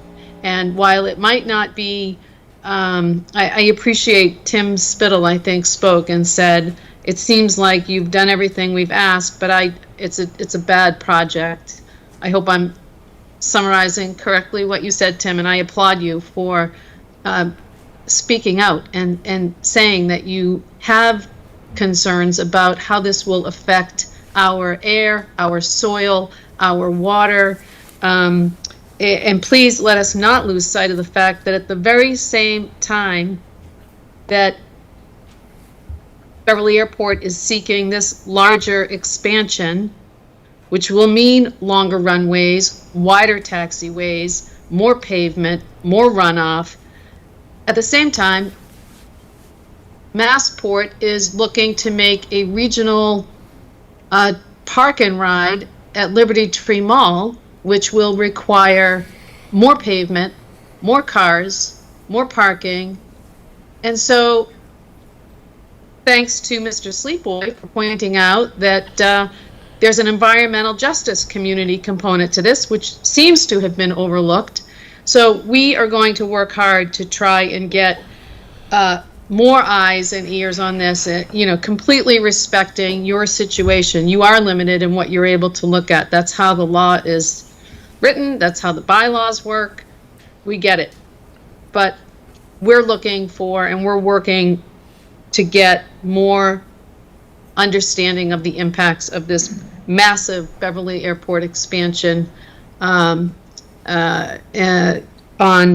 the people who live in Danvers and Beverly and Wenham. Thank you. Okay. Thank you, Representative Kearns. Okay. Josh, do we have other public comments? Yes. They'll be walking to the podium shortly. Yeah, and I do see that Senator Lovely has a question as well, but why don't we take the in-person? Yes, I guess Senator Lovely raised her hand, so it might be an appropriate time to have her, if she would like to speak. Sure, that would be great. Go ahead, Senator Lovely. Thank you. I can defer to the person who's there. I'm happy to speak after them, so thank you. It's very good. I think it's fine. They sat down, and they want you to speak. So okay, let's do that. All right. Well, thank you to whoever that was. Thank you, Mr. Chairman and members of the board. For the record, Joan Lovely, the state senator for the 2nd Essex, Beverly, Danvers, Peabody, and Salem. I want to just share a personal history with the airport. I'm a Beverly girl, grew up in Raymond Farms. My father was an aircraft engineer, specialist in vibration, who worked at GE, and he would line us up on the picnic table, the picnic benches in our backyard, and we were under the flight pattern of both Logan going to the south and just Beverly Airport just a little bit to the north. And he would regale us with, that's a L-1011, that's a 747, that's a Cessna going the other way. So I'm very familiar with the airport and airport patterns, and now I live in Salem and I'm under the Logan flight path, and I have those fond memories of my dad. So wanted to share that the airport has always been a friend and not a foe. And even when my own children were small, I'd bring them up to Cherry Hill Industrial Park and the back parking lot and see the touch and goes and see planes take off. And so the purpose of being here tonight to speak to you is just to share with you over the past several years, many years, before Representative Kearns came back to the legislature, was with Representative Spiliotis, and the concerns that we've heard from both Danvers neighbors and Beverly neighbors. More on the Danvers side, just because of how the flight patterns take off towards the Danvers neighborhoods as opposed to Beverly. So we have heard many concerns with noise, and with and now with the avgas and the potential threat of lead as a result of the avgas. And we know that lead's coming out of avgas within the next decade. That's progress. Both of our offices have worked very closely with Representative Moulton, and he's a member of the Quiet Skies Caucus. So we're really working this at lots of different levels. And the neighbors report, and I know, again, noise is not under your purview, but I just have to, if I could be allowed, just to give you the picture that has been painted for us. The neighbors have reported to us very consistently about, especially in the warmer months when people are out trying to enjoy their backyards and their neighborhoods, that the noise and interruption has become unbearable in some circumstances for some of these neighbors. So I think it's the appropriate thing to do. The message from myself and the representative is to share that with you, why we're here. It's not often that I appear in front of a planning board to talk about any project. It's just this one has been so impactful to our constituents that I feel it's my responsibility to share. And I'll just reiterate that Representative Burns and I are hoping to, together with the neighbors and, for this meet for review, for environmental impact report, to see what the impact might be. The former general manager was very upfront that she was hired to expand the airport. She said it to us many times in meetings. I don't fault her for that. That was her mission. I think she started that and got that underway. And now we see more expand, maybe the fruits of that labor now with current management and the board. And I've attended many board meetings. I've met the GM. I think the airport is really well run. I do think it's on a new mission to expand and increase its business. And so there's an impact with that, and that's what we're hearing. That's all I'm going to say tonight, just so you know what our involvement is, why we're here, and just sharing with you what we've heard from our constituents. Thank you for that opportunity. Thank you very much, Senator Lovely. Thanks for your comments. Josh, do you have another? Yep. Do we have any other? Do we have the in-person? Yep. They're walking to the podium now. Great. Yeah, again, if you can identify yourself and. Yes, I am. Tony Betancourt, 15 Thorpe Circle, town meeting member, precinct 5. I don't know, there's so much to go on here. I'm very disappointed in the town of Danvers as far as I'm concerned, okay? Town of Danvers has let its residents down, okay? Really bad as far as I'm concerned. We're talking about, I know what we're talking about here. We're talking about water, okay? We can't talk about noise, we know that, okay? But here's what we got. Town of Danvers bends over backwards for the Beverly Airport, okay? The Beverly Airport is a bad neighbor, okay? It's been a bad neighbor to us for a long period of time, okay? I'll be honest with you, okay? I've been going to meetings at that place for almost 20 years, okay? And I'll be honest with you, okay? And honestly, okay, the neighbor that they are is really terrible, okay? The reason being, it took almost 15 years, okay, for what they have on paper to do for us to finally get it done, okay? They're finally doing it, okay? But it took a lot of pressure and a lot of headache. It shouldn't have taken that, okay? Now, when it comes to water here, we have a problem, okay? I brought this up to them 2 years ago, okay? That's before this gentleman was even there, okay? And the reason is, at the end of Burley Street, at the end of Cabot Street, on Cabot Street, okay? Right at the end there, there's a person there. He's been telling me about, his yard's been flooded, okay? It goes into the street, okay? It's really bad, okay? The town even looked at it, and he complained about it the last couple of meetings ago. They're supposed to look at it. They haven't done anything yet. Okay? Even the town says they have an easement or something, they're supposed to help the gentleman out. Nothing has happened. I am very disappointed in this town, okay? In a lot of ways, okay? I can't believe it. They should be behind their residents, okay? Help them and take care of them. No, they don't, okay? That's what's sad about this, okay? The gentleman that's here, okay? I brought it to the airports more than one time. I talked to the town about it, even about the town about it also. Nothing, okay? They just keep passing the buck. It has to stop, okay? We have to take care of our residents. We're all taxpayers, okay? The Beverly Airport pays nothing, not one dime, okay? And they get represented better than we do. That's what makes me sad. Thank you, Mr. Betancourt. Hello, Lou. There's some more members of the public who would like to speak. They will be walking to the podium. Yep.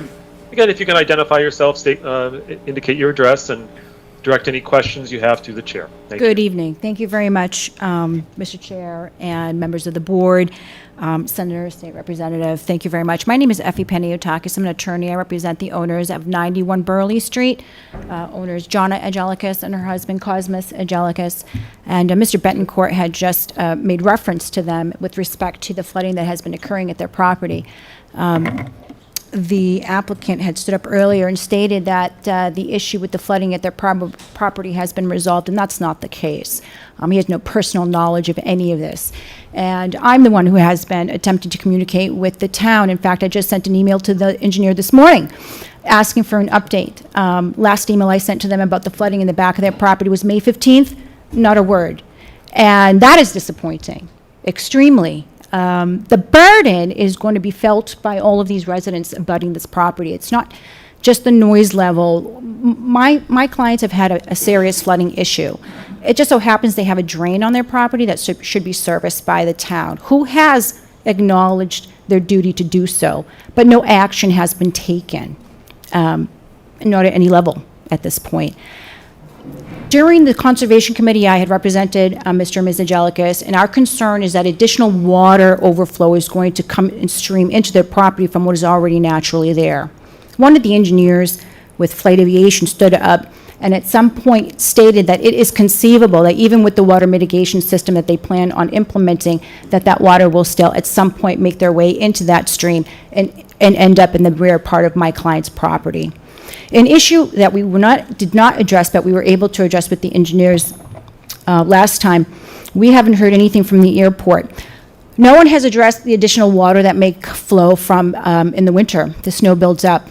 Right now, what happens at the end of that runway, which is where my clients presently live, that snow gets pushed up to the end, the very, very end.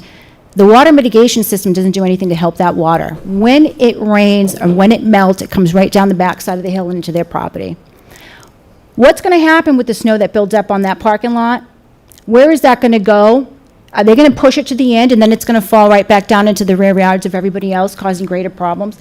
This flooding issue is actually stemming into the street during very severe rainstorm. I've a pattern, particularly moving into the spring. So we just really hope that this board, as everyone has said, takes their time and really consider the impact that is going to happen regardless of this.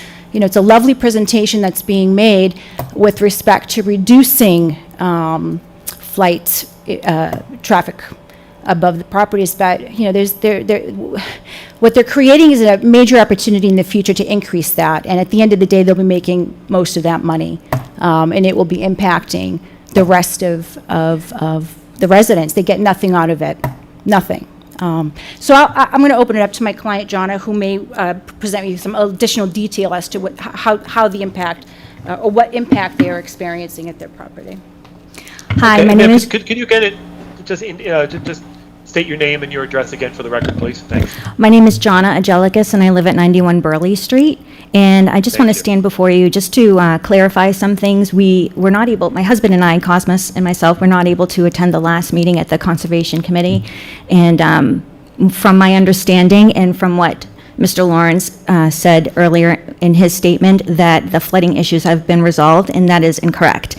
From what I understand at the meeting, it was addressed that someone from the committee had driven down the street during storms and did not see flooding. And I just want to clarify the reason why that person did not see any flooding. It's because my husband, who is not a town employee, would go to that easement and clear out the drainage and clear out any debris that's there. So he doesn't get paid to do that. And he does that for our benefit, so our property does not get flooded. So I just want to clarify that. And also, I just want to mention that the airport doesn't do anything for us. They don't do anything for the community of Danvers. What have they done? Nothing.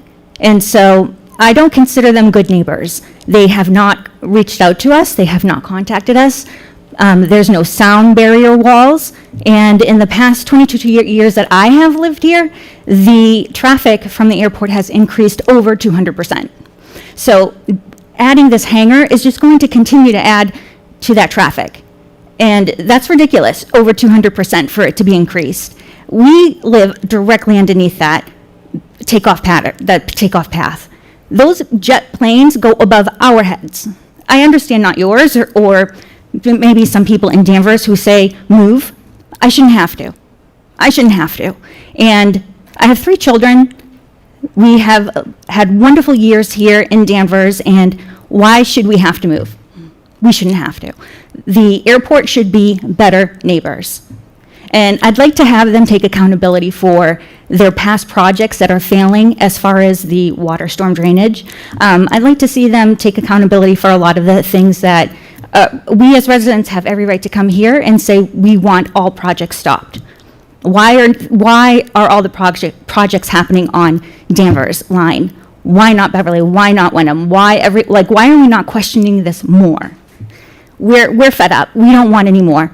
Over 200% increase is ridiculous. We're not Boston. Town of Danvers is a small town, and it shouldn't increase anymore. Thank you. Thank you. Thank you. I did want to pose a question for the applicant, just with respect to the point that was raised about the, I guess about the catch basin issue, as well as about snow during the winter time, in terms of how that's going to be dealt with. Can the applicant address that? Yep. Let me try to address the question. I remember meeting you at one of the early meetings and then pointing out the issue that was going on. I also recall a conversation with a towner. I remember giving all of you my cards, with an offer, please give me a call if you don't receive a reconciliation of those items. Do you recall that? I recall you telling me that you had somebody here. Through the chair. So anyway, to make a long story short, the woman who spoke and the husband and wife who were here, they are at the other side of the airport, the approach into runway 9. And my apologies if it wasn't clear when I was talking about Old Burley Street and how the catch basins were clean, and perhaps you facilitated or did that yourself. But that was reported back to us that those catch basins were cleared, and that's the item I was referring to. I also heard from the town that they cameraed a culvert close to your home, and they found a failed collapse culvert underneath, and I don't know if that's true or not. So that I just received a positive yes, that is what they found. And I hope that they corrected that, and that, so they have not corrected that yet? So again, my apologies for the residents here, but it sounds like that is a root cause issue by the town and nothing to do with flight level aviation. No? Okay. Can you? There was a question, I think, about the snow. Yes. So the snow is, the water is there anyway. It goes on to the grass area, and the snow and again, different side of the airport, because we're at the runway 16 versus, we're call it the northwest side, versus the southwest side, different runways. That snow is going to just be pushed right back to the edge on the grass, so it's the same flow pattern, it's the same wetlands, so there's really no change from what's happening now. The water that's coming off of the permeable areas, as I mentioned and described in detail, that is being dealt with the detention pond. Hopefully that answers your question. Peter? Okay, thank you. Okay, thank you. Josh, do we have any other residents in the who have questions? Yes. Okay. I'd like to give each of you You gave him Please one. come to the. This is how Could you please go to the yeah. podium and introduce yourself and state your name and address and direct any questions to the chair? Thank you. My name is Steve Blumworth. I live at 2 Tulane Road. And tonight, Flight Level Aviation has made the representation that this 40,000 square foot hangar is going to decrease traffic. There'll only be 2 jets housed there, and things will be better once this is built. If you go to their website and read how they're advertising it, I just underlined a few things that caught my eye. With new ownership comes amazing changes at Beverly Regional Airport. Not subtle things, amazing changes. It'll now be an excellent option for those seeking to avoid the congestion of Boston Logan Airport.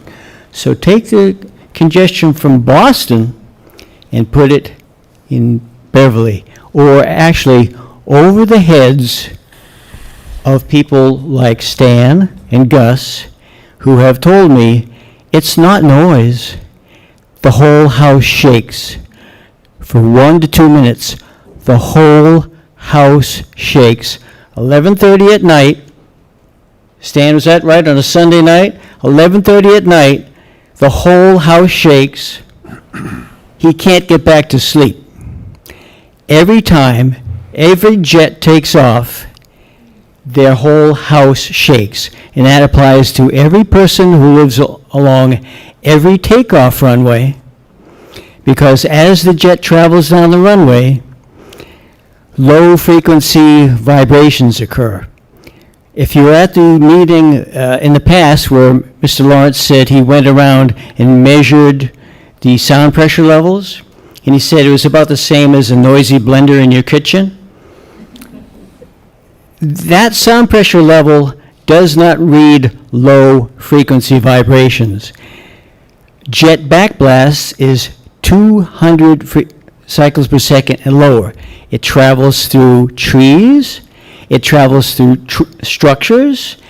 It is not stopped by barrier fences unless the fences are over 15 feet high and they have to be 50 feet from the house, not 50 feet or 100 feet from the jet or the runway. They have to be smack dab in the abutter's face, and they have to be a minimum of 15 feet high.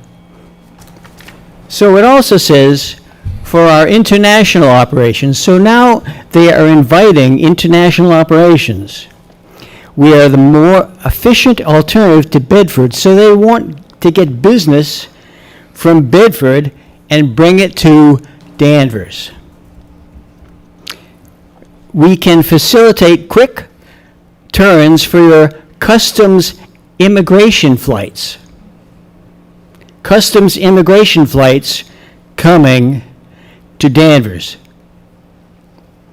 On-site garbage disposal. There's been no mention of on-site garbage disposal, but that's what they're selling to the people, the rich people who can afford the $10,000 per hour fees for a private luxury jets, because that's what these are. These are private luxury jets. And quick and complete waste disposal. Again, not my words, their words, what they are advertising. They also mention, in winter, hot shot de-icer that allows flight level aviation to have the ability to service sizable aircraft up to the Gulfstream 5, the Gulfstream 5 jet. And this will involve type 1 and type 4 glycols. So this is an ad that they are selling to their audience. Our audience in this room is being told a 40,000 square foot hangar is going to decrease traffic and there'll be less. Now, the same thing was told out at Hanscom. And I have a report from Hanscom I can hand you too. They did an independent analysis, and they were told it was going to be less jets, less flights. And they found that it was going to be 132 less ferry flights, which is to and from, but 6,000 more flights generated from the airport itself. 40,000 square foot hangar can hold between 7 and 8 jets, not just 2. Okay. Thank you. Josh, do we have any other public comments and questions? And again, I ask you all to the extent others have raised similar points, to avoid being repetitive to the extent you can and be as brief as possible. And again, keeping in mind our own, the planning board's limited review of the site plan for the airport.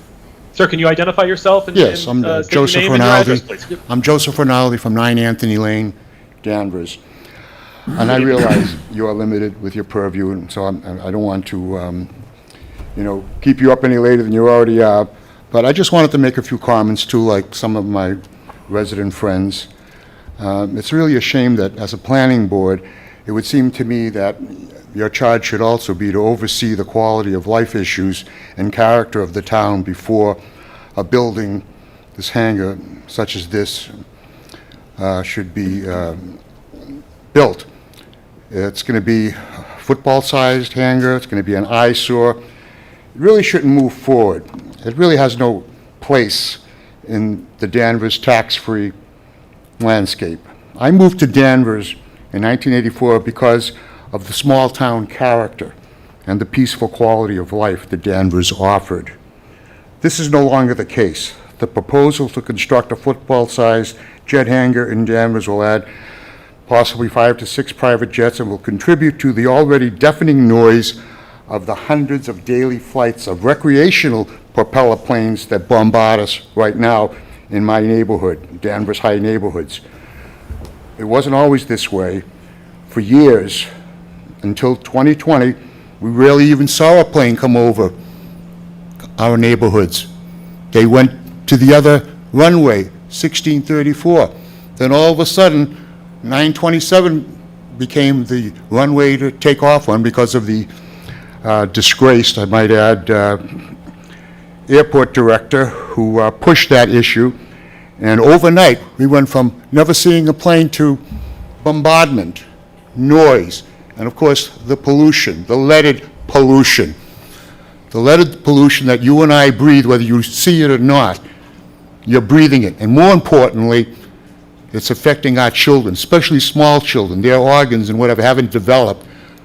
There's no safe level of lead, no safe level. You breathe it once, whatever damage it does, it's unrepairable. Causes cognitive defects, IQ situations. It's terrible. So we've had to deal with terrible noise all of a sudden, hundreds of flights a day coming over us, dropping all of this leaded pollution that is so dangerous, and that our leaders are just dragging their feet to try to do something about. Maybe by 2030, we'll,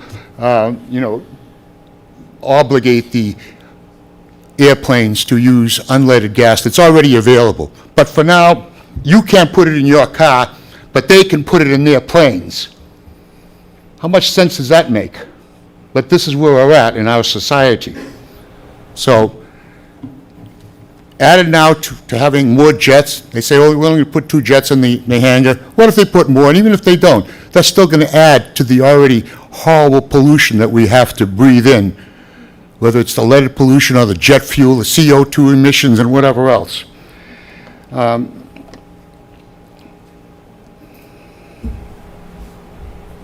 These added luxury jets, as I said, will contribute more CO2 poison into the air we breathe, increasing our carbon footprint, while flying in the face of our elected leaders who claim to want to end the use of fossil fuel. You end the use of fossil fuel in your car, but we can fly our planes over you and poison you. That's okay. That makes an awful lot of sense, doesn't it? This is where we're at in our society. And with this, I call it the Beverly Recreational Airport, because they do very little in terms of providing me with any kind of income or any income in the town. They fly, they land, they maybe go down to Supreme's roast beef, they buy a sub maybe, and that's bringing a tremendous amount to the economy of the local area. I think not. And if they are, let me see the receipts. Let me see the documents that they're spending all these, they say millions of dollars. I heard one report, they said $35 million we bring to the local economy. Where? Show me your receipts. In any case, I'm just venting, I know, and I know you don't have anything to say over it because of your limited purview. But anyways, I'll end by saying this most unnecessary recreational expansion of luxury jets with the construction of this football-sized hangar will come at the expense of our emotional and physical health, while jet owners and pilots go home to their nice, quiet, peaceful, and healthy communities. Enough is enough. Thank you, sir. Josh, is there another member of the public? Yep. Ken, if you Do you want can, him to go first? Yep. Why don't you go Please first? go and go to the podium and state your name and address, and direct any questions or comments through the chair, please. Yeah, hello, my name is Jim Morose. I'm a town meeting member, precinct 3, so I know limited purview, and we've had all sorts of discussions and everything else, but I do just want to ask, I mean, at town meeting, we passed a bylaw, or a recommendation that we asked Beverly Airport to, see if they would do an environmental report, and, just ask them if they'd do it. So I would just like to ask, with all the discussions we've had with Beverly Airport and this applicant, has anyone just asked them if they would do that? Because they're on the hairy edge, as numerous people have mentioned, of the MEPA regulation to have the report at 40,000 square feet, and they're at 39.9, so really.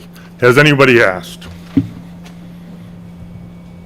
Mr. Morose, in terms of the question, I think that at town meeting, I believe that the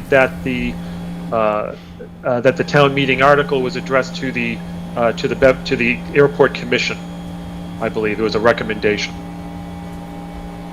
So I'm not aware of any action on it, and I think, as I mentioned before, our local action by our planning board is not is not dependent upon, and we don't have the authority to hold up local level review for a potential state level permit.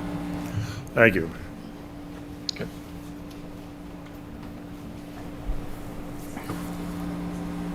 If you want to. Another member of the public? Yep. There's someone coming. Sure. Again, please state your name for the record and your address. Address any questions or comments through the chair. Hello, I'm Joan Haggerty, and I live at 8 Greystone Drive. Okay, I live at 8 Greystone Drive, and I've been here for 33 years, and the last few years have been an abomination. I have a question. I don't know if this is the right question, but apparently I live, see that line? My house is here. I must be on the direct path of the airport. My question is, if you could just kind of, could you have the planes go some other place? Could you build another runway so it's not just the same people getting hit over and is that okay? There's two runways, right? Do you think they could take turns on the runway? Does anybody know that answer? So it's not the same. I can just tell you the same planes. Can you do that? Well, ma'am, I think that one of the things that we, in terms of our board's purview for purpose of our site plan review, we don't have the ability to control airport operations. Right. So But who obviously, does? if you have a question. Okay, sir, can I ask this, just one more question? Well, then, who does? Who can I ask this question? Can you use the other runway once in a while? I mean, I think that's a question that you can direct towards to the airport or to the, Josh, do you have anything to add? Yeah, I think there's someone from the airport who I think might be able to answer a question, if that's okay, Lou, through the chair. If that's, sure. If you would like. I'll sit down now. Just say your name, and you just got to go to the podium and say your name and respond. Yeah. Hi, everyone. My name is Gabriel Hannafin. I am the airport manager at Beverly Regional Airport. I want to respect everyone's time. I don't want to get too far into the weeds. I know that we're here for Flight Levels project. To answer your question, ma'am, the usage of the runways is determined by the direction the wind is going. So whatever that prevailing wind is on a particular day, the air traffic control tower will direct the aircraft as that's the safest and most efficient way to operate in and out of the airport. Real quick, I also want to address the question about the vote that happened at town meeting. Go ahead, sir. Again, this is separate from the flight level project, but the airport is currently in the middle of an EIR and ENF, environmental study, related to upcoming projects at the airport and infrastructure improvements. That's been going on for the past several months. This is a federally and state-funded project, an environmental assessment of the activities at the airport. Thank you. Thank you very much. Okay. I guess, Chair, Josh? are we allowing more, additional comments from people who had come up before? That's fine. Yes, just to the extent, if you can keep it to address a new item that has not been raised, that the individual has not raised before. Sure. Yeah, Tony Betancourt, Precinct 5, Town Meeting Member, 15 Thorpe Circle. Okay, here we go. Now, the polyglycol, when they de-ice the planes, where does that go? Is there a drain for that to go into? Because that's hazardous stuff, okay? Does that just run into our run water? Can anybody explain that? That's got to be in your purview, if I'm not mistaken, okay? I was sitting there and I was just listening, and when you read the thing, it made sense, okay? Now, to de-ice the planes. When you de-ice the planes, you do it on the tarmac, I imagine. I don't know if there's drains to pick it up. I'll just go onto the hot top, just run into the wetlands. Where's it go? It's hazardous, you know that, right? Polyglycol, there's two types. Salt, if I'm not mistaken, it's a very hazardous material. Mr. Can anybody Betancourt, explain that to us? Mr. Betancourt, I'll allow the applicant to address the question to the extent it deals with, because it does relate to potentially relates to drainage. So could the applicant address it? We're talking about runoff here, right? The place is contaminated over there, okay? They got PFAS like crazy on that property, okay? So, I mean, is this contributed to it? I mean, I'm just being honest with you. We need an answer on that, don't we? Well, Mr. Betancourt, you just asked a question, so let's see if the applicant can, to the extent the applicant can address that. Okay.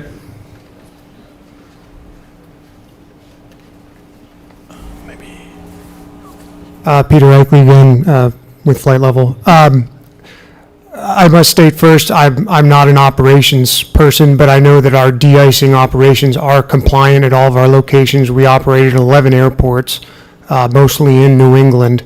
And one of the great things about these hangars is you don't need de-ice. They go into the hangar and they use the heat to de-ice. So it's actually going to reduce the amount of type 1 and type 4 fluid that's administered.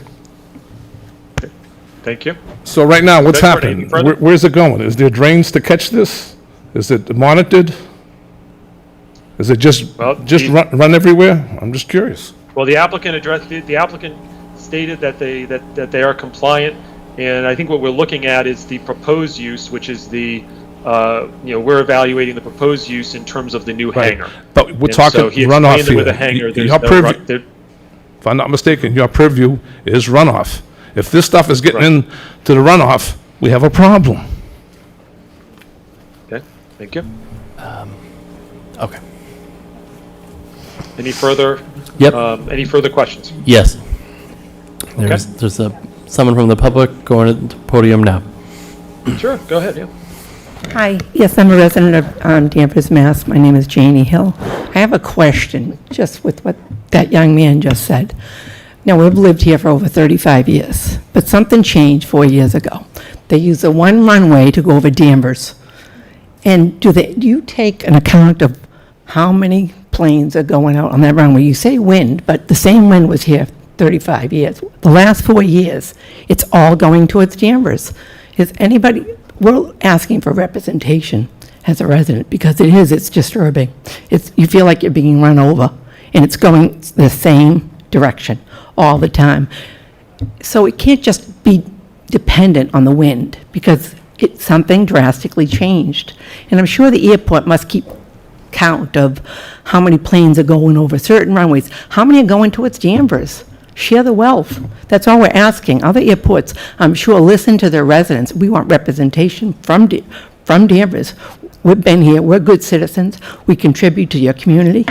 Find out what's so bad. What changed? How could it have changed so drastically to the point that we all want to move? And I think we're given to your community. It's time for you to give to us, your leaders. Everybody is not accountable or limited, but listen to what we're saying and maybe get some facts. Don't make such a harsh, quick decision. You really need to look at what it's doing to the quality of our lives here. It is damaging. Thank you.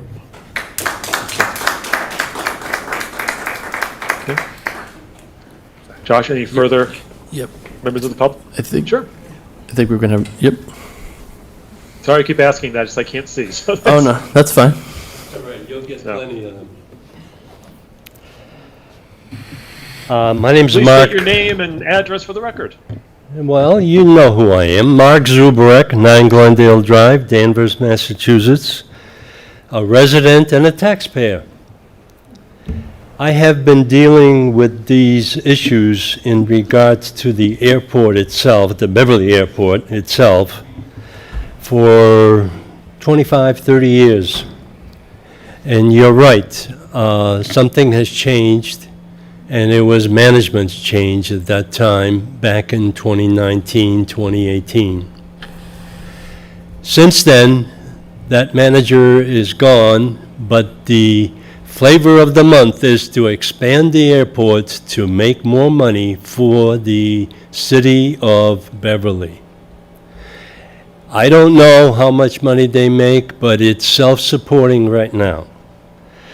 The reason I stand up here in front of you is because I'm listening to what has transpired with the residents and our legislative contingent expressing their concern, and that's the primary objective that you, as the planning board, has on this agenda item today, is the environmental impact of what is being planned and will be, or may be built, and what kind of an effect that's going to have on our properties and primarily on our quality of life. I went this afternoon and sat down, and I received a copy of Brian Sheckley review standards, which I appreciated very much, and those were the ones that were addressed by our, chairman.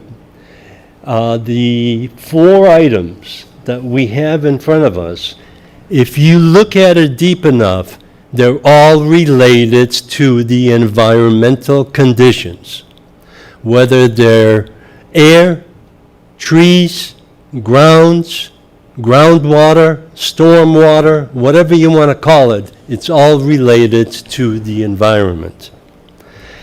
The notes that I've made to myself is that the landscape item that you're considering or that you're reviewing, residential and parking lot are the major impact to the community space, because the hangar and the facilities that are behind those trees are very impactful to the residents that are living along Old Burley Street.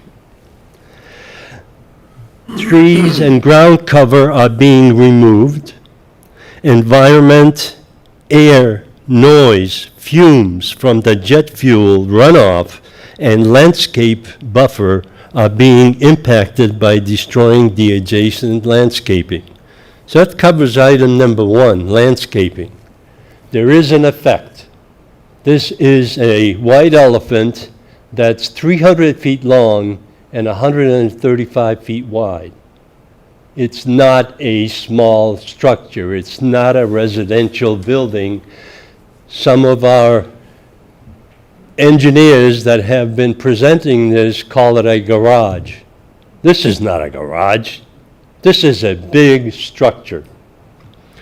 The second item is relation of building to the environment. Here we go again, environment. And I am very grateful for the introduction of a letter to our Secretary of Transportation and some other department that Sally Kearns and Joan Lovely have submitted. Because the environmental impact report that we've talked about has been proposed to the town meeting by a citizen's petition, which I carried for 3 years now. Finally, this year, a watered-down version, but it was requested by town meeting and approved by town meeting to present it to the Board of Beverly Airport Commissioners. The letter that the town manager put together after the town meeting, which was held on May 20th, has been submitted to Beverly Airport Commissioners. I don't know what they're going to do with it. They're probably going to put it in the round file. But the thing is that this is something that has been requested by the Danvers residents. The third item on here is circulation. That's primarily for the parking lot, and we cannot drive inside the gate of the airport because it is secure. And as a matter of fact, I was there today. It is secure. The problem is that the parking lot is not big enough of a buffer between the residential and the new hangar construction that's happening. So that's another environmental impact, the site and the view of the facility. The special consideration shall be given to infrastructure, the design that will enhance public transit, such as bus shelters on site. We're not going to be considering that. This is just a parking lot. So that's an item that's not here nor there. Storm and water drainage is the one that we've spent July 11th debating that with every single entity in regards to environmental impacts. There have been many statements made and documented presentations to our residents, to our boards, our conservation board. However, the board, in their limited authority, decided to approve the NOI. So I hope that you're not going to end up doing the same thing as the Conservation Board, because what you need to do is reflect on the environmental impact. And our environmental impact is a landscape, circulation, stormwater drainage, and what else? Relation to building environment. Now, the building is not small. It's a big impact.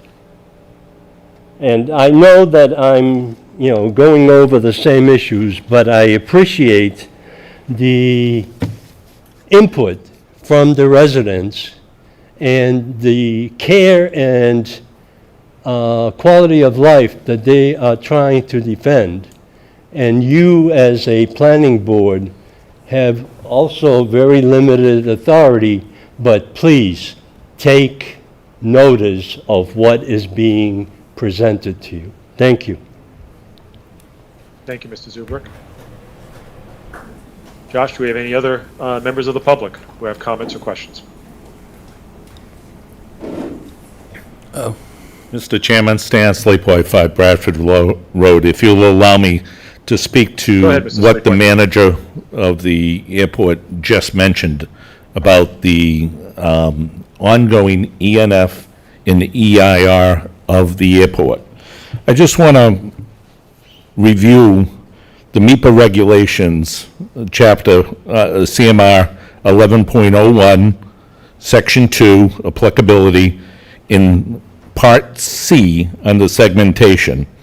In determining whether a project is subject to MIPA jurisdiction or meets or exceeds any review thresholds, and during MIPA review, the proponent or any participating agency and the secretary shall consider the entirety of the project, meaning the master expansion plan. And the proponent may not phase or segment a project to evade, defer, or curtail MEPA review. The proponent, any participating agency, meaning the Beverly Airport Commission, and the Secretary shall consider all circumstances as to whether various work or activities constitutes one project, including but not limited to whether the work or activities taken together comprise a common plan or independent takings. Regardless of whether there is more than one proponent, any time interval between the work of activities, and whether the environmental impacts caused by the work or activities are separate or cumulative. This is directly from the MEPA regulations. Conservation Commission was made aware of this, and despite that, they still voted in favor of this. I'm reiterating it for you as well. These are causes of action should you choose to approve this applicant. Thank you. Josh, do you have are there any further members of the public? No, I think the applicant wishes to speak for a moment, I think. If it's okay, I would like to just Go ahead, sir. shed some light on the last comment that was made by the gentleman. Josh, could you please put up slide 20, please? So again, this is not a state federal funded project. This is a privately funded project, and so if we take a look at the reference document 301 CMR 11.100 that defines the MEPA regulations, and we specifically look at 1103, and we look at the review thresholds, and we limited it just to transportation, airport-related items, and distilled it down, and we can go through it, but an environmental notification form, an E and F, and a mandatory environmental impact review are required under the following areas. If I can get this to work. Roadway, NA, not applicable. Highway project, not applicable. Construction of a new airport, not applicable. Construction of a new runway or terminal at an existing airport, NA, rail or transport, and et cetera. So all those are NA. If we look under a NEFA or other MEPA review requirements, if the Secretary so requires, again, it's subject to being a roadway project, 1 and 2, expansion of an existing runway at an airport, which is not us, construction of a new taxiway at an airport, NA again, existing taxiway at Logan Airport, expansion of an existing terminal at Logan Airport by 100,000 square feet, expansion of an existing terminal by more than 25,000 square feet, that's not us. And construction, the closest thing we could find is construction of a new or expansion of an existing air cargo building at an airport by 100,000 square feet or more. And again, our project is limited to 40,588 square feet, not applicable. And lastly, conversion of a military airport to a non-military. So if you look at the threshold criterias for a MEPA review, this project is not subject to those.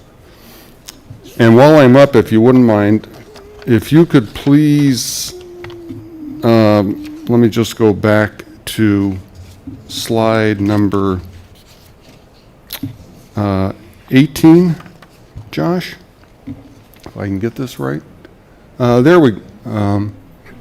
Yeah, we heard about the 40,000 square feet, and let me just tell you what drove that.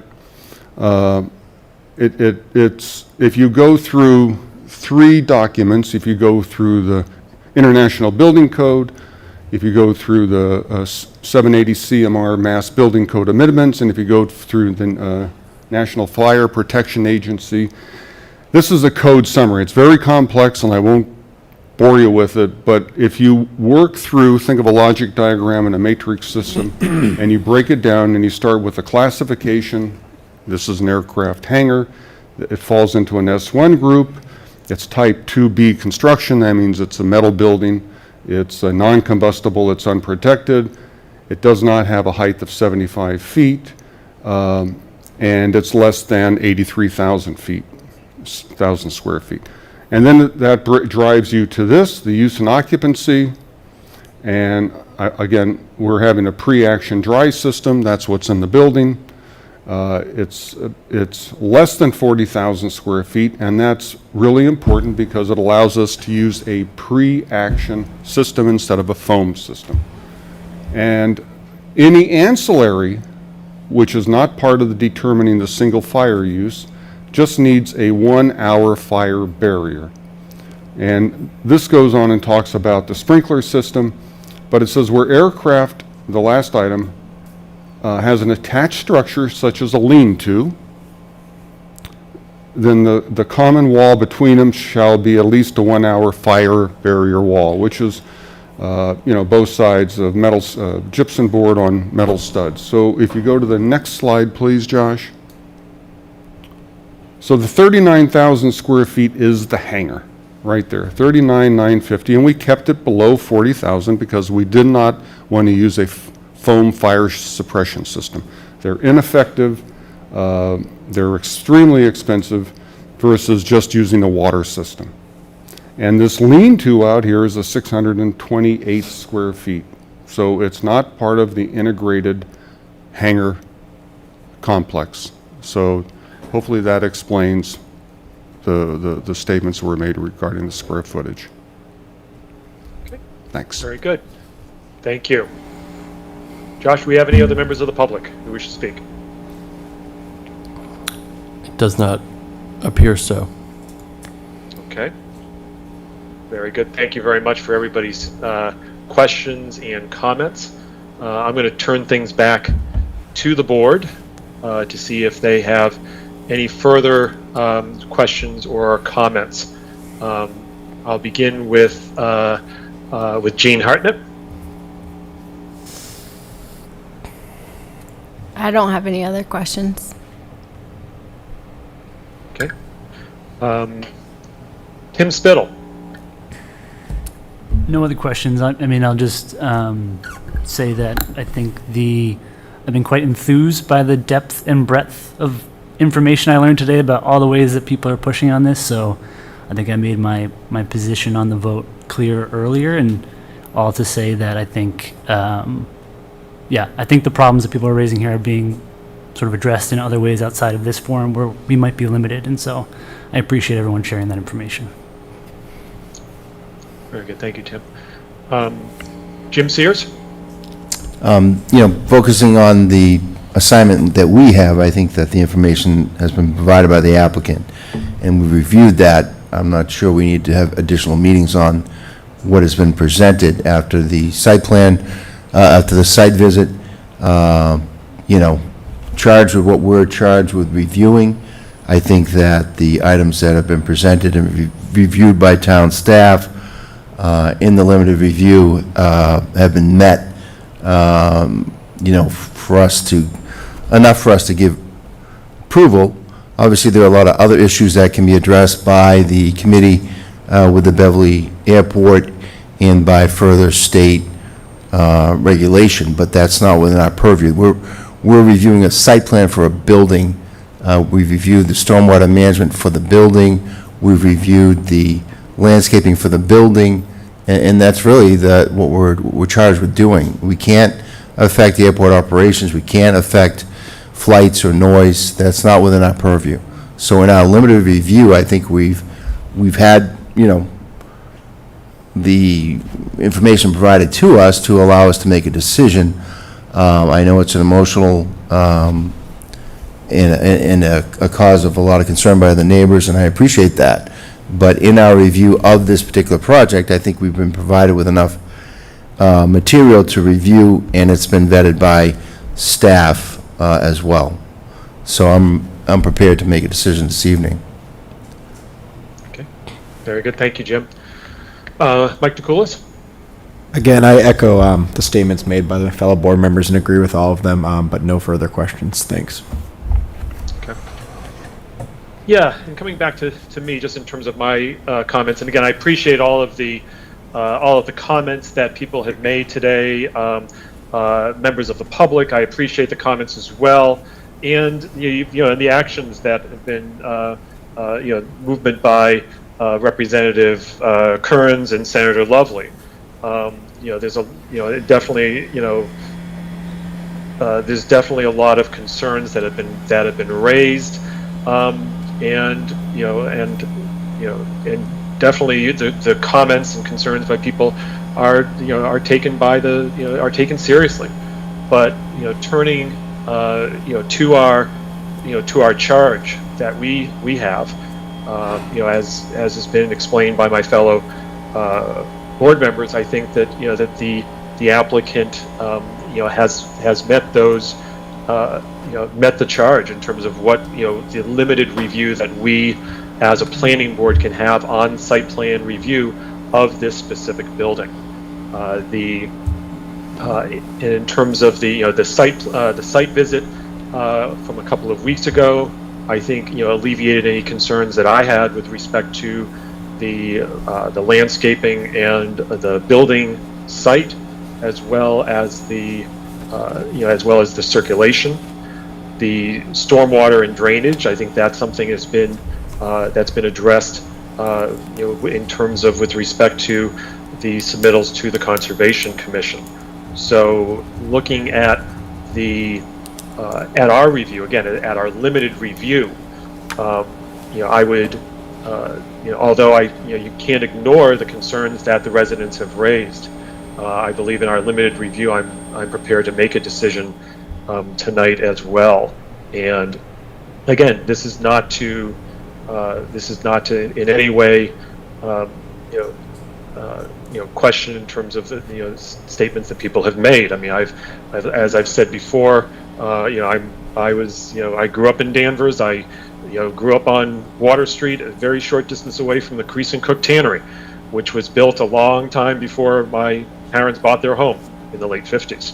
And so hearing the shift whistle in the morning and hearing noises, so I'm definitely so I can definitely relate to concerns that people have raised.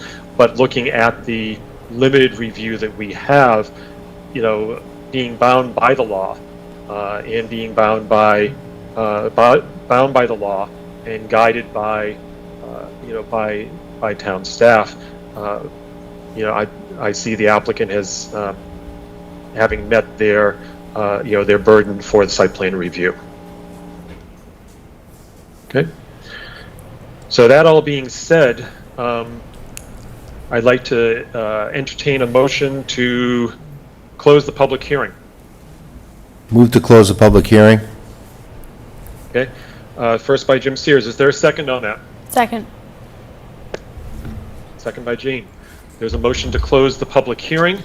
All in favor, and I'm going to call a roll call just because one of us is participating remotely. Jim Sears? Aye. Jean Hartnett? Aye. Tim Spittle? Aye. Mike DeCoulis? Aye. Okay, and Lou George, I'm in favor as well. So the motion to close so the public hearing is closed, and so now we have reached the decision on site plan review. So turn things over to the clerk for a motion. I make a motion that we accept the site plan review for 191 Old Burleigh Street, Beverly Airport. Okay. And could the clerk recite the motion, the decision? I believe that it's in the record. Okay. Read it into the record. Date of application, April 3rd, 2024. Date of hearing, May 14th, 2024. June 11th, 2024. July 16th, 2024. Date of decision, July 16th, 2024. The Danvers Planning Board finds the site plan submitted by Flight Level Aviation for property at 191 Old Burleigh Street, Assessor's Map 22, Lot 155, Beverly Airport, to be in substantial compliance with the criteria and regulations adopted by the town. Details of the plan review can be found on the following plans. Site plan review, Beverly Airport. Proposed hangar for flight level aviation, prepared by Hayes Engineering Incorporated, dated March 28, 2024, revised to June 3, 2024, consisting of 7 sheets. Supporting material include exterior elevations prepared by Connolly Brothers Incorporated, dated May 29, 2024.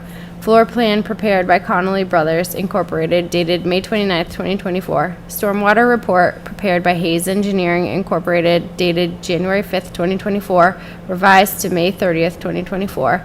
Potential visual impacts of hangar prepared by Flight Level Aviation, dated June 10, 2024. Off-site stormwater inspection plan, dated May 22, 2024, and the associated inspection narrative and inspection operation and maintenance log. The following submission requirements have been waived. 1. Section 4.3.3 Dimensional Regulations Plan. No dimensional regulations plan submitted. The lot line, zoning district boundary line, and town boundary line are shown on the title sheet C1.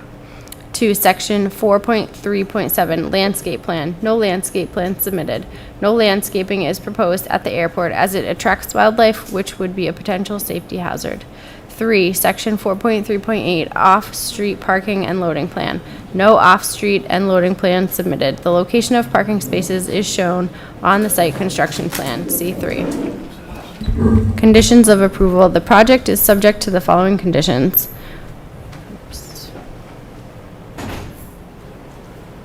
1. Prior to issuance of a building permit, the site plan decision shall be recorded at the Southern Essex Registry of Deeds. 2. Prior to issuance of a building permit, the project must receive approval from the Conservation Commission, CONCOM, and a stormwater permit from the Danvers Engineering Division. 3. The applicant will visually inspect drainage structures as shown on the off-site stormwater inspection plan dated May 22, 2024, for a period of 5 years. The structures will be inspected at a minimum once every 4 months, including the end of the foliage and snowplow season. If any water backup, debris blockage, and or structural failure is observed during the inspections, the Town of Danvers DPW will be notified within 24 hours. Inspection logs are to be completed and records thereof held for a period of 5 years after each inspection and will be readily available to the Town of Danvers at their request. If castings are being touched in the street, the applicant shall be bonded with the town. File a street opening permit and coordinate time and day with the street and highway superintendent 48 hours in advance of the work. 4. The applicant shall add a contact person and phone number to the off-site inspection form. 5. The applicant shall adhere to the Town of Danvers standard operating procedures, SOP, and forms. See all SOPs and forms for all tracking and submission purposes. 6. The applicant will satisfy all the comments in the Danvers Engineering Division memorandum dated May 30th, 2024. 7. If there are any changes to the approved plans, the use or the conditions on premise, planning staff will review. If deemed a major change by staff, the applicant will have to apply for a new application for site plan review. This project is subject to the attached list of general conditions. Any approval of this site plan review shall lapse within 3 years from the grant thereof if construction has not begun by such date. Lou George, Chair. Okay. Thank you very much, Jean. The motion has been made. Is there a second to that motion? Second. Second by Jim Sears. Okay. All in favor, please indicate by saying aye. I'm going to do a roll call because one of us is participating remotely. Jim Sears? Aye. Jean Hartnett? Aye. Tim Spittle? Aye. Mike DeCoulis? Aye. And Lou George says aye. So the motion passes. Good luck. Okay. Thank you. Okay, so moving on to the next agenda item here. Our minutes. I believe these are minutes from the April 23rd, 2024 meeting. I believe everybody is able to vote on it. Is it? Does anyone have any changes to the changes or revisions to the minutes? I do have one potential edit that I wanted to share with Josh, but does anyone have any any changes or edits to the minutes? This was a lengthy set of minutes. Move to accept the minutes of April 23rd, 2024. Okay. Second. There's a second, first by Jim, second by Jean. I do have a quick note, though, potential revision here. Yep. On page 15, I noticed here that there was on a special permit on the motion for 64 and 70 Andover Street. I noted here that Mike DeCoulis did not vote on both the motion to close the public hearing and the motion to grant the special permit. Yeah. I believe that as the alternate, Mike DeCoulis was able to vote on that. Okay, I'll have to watch that. I could make that revision or watch the video to confirm that. Was there a reason? Was there a member without me having open? Lou, was there a member missing? Like, do you? Tori Let me take a look recused here. himself, I think. I think. No, this was dealing with the 114 project. This was dealing with the site of Kane's. Okay, I'll have to look at that, but I can, if that revision's necessary, I can make that. I can check to make sure that if he did or didn't vote on it, I just don't have it by memory, but I will confirm what that is saying is accurate. Okay. All right. Is that amenable to the first and second to make that change if warranted? Yes. Okay. Very good.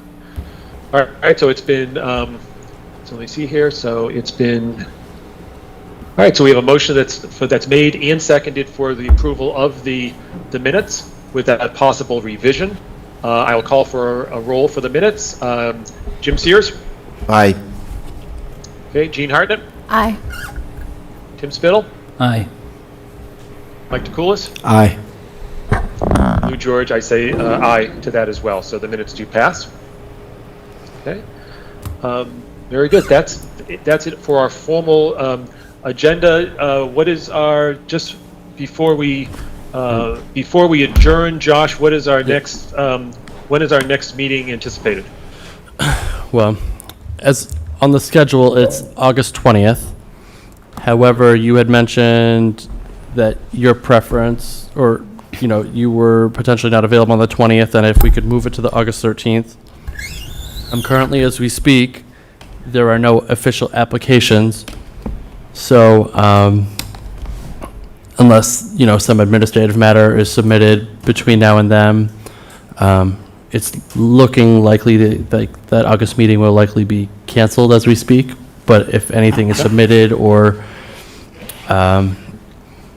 we do have to meet, it would look like it would probably be on the August 13th and not the August 20th. But as we speak right now, it's looking likely that we won't have a meeting.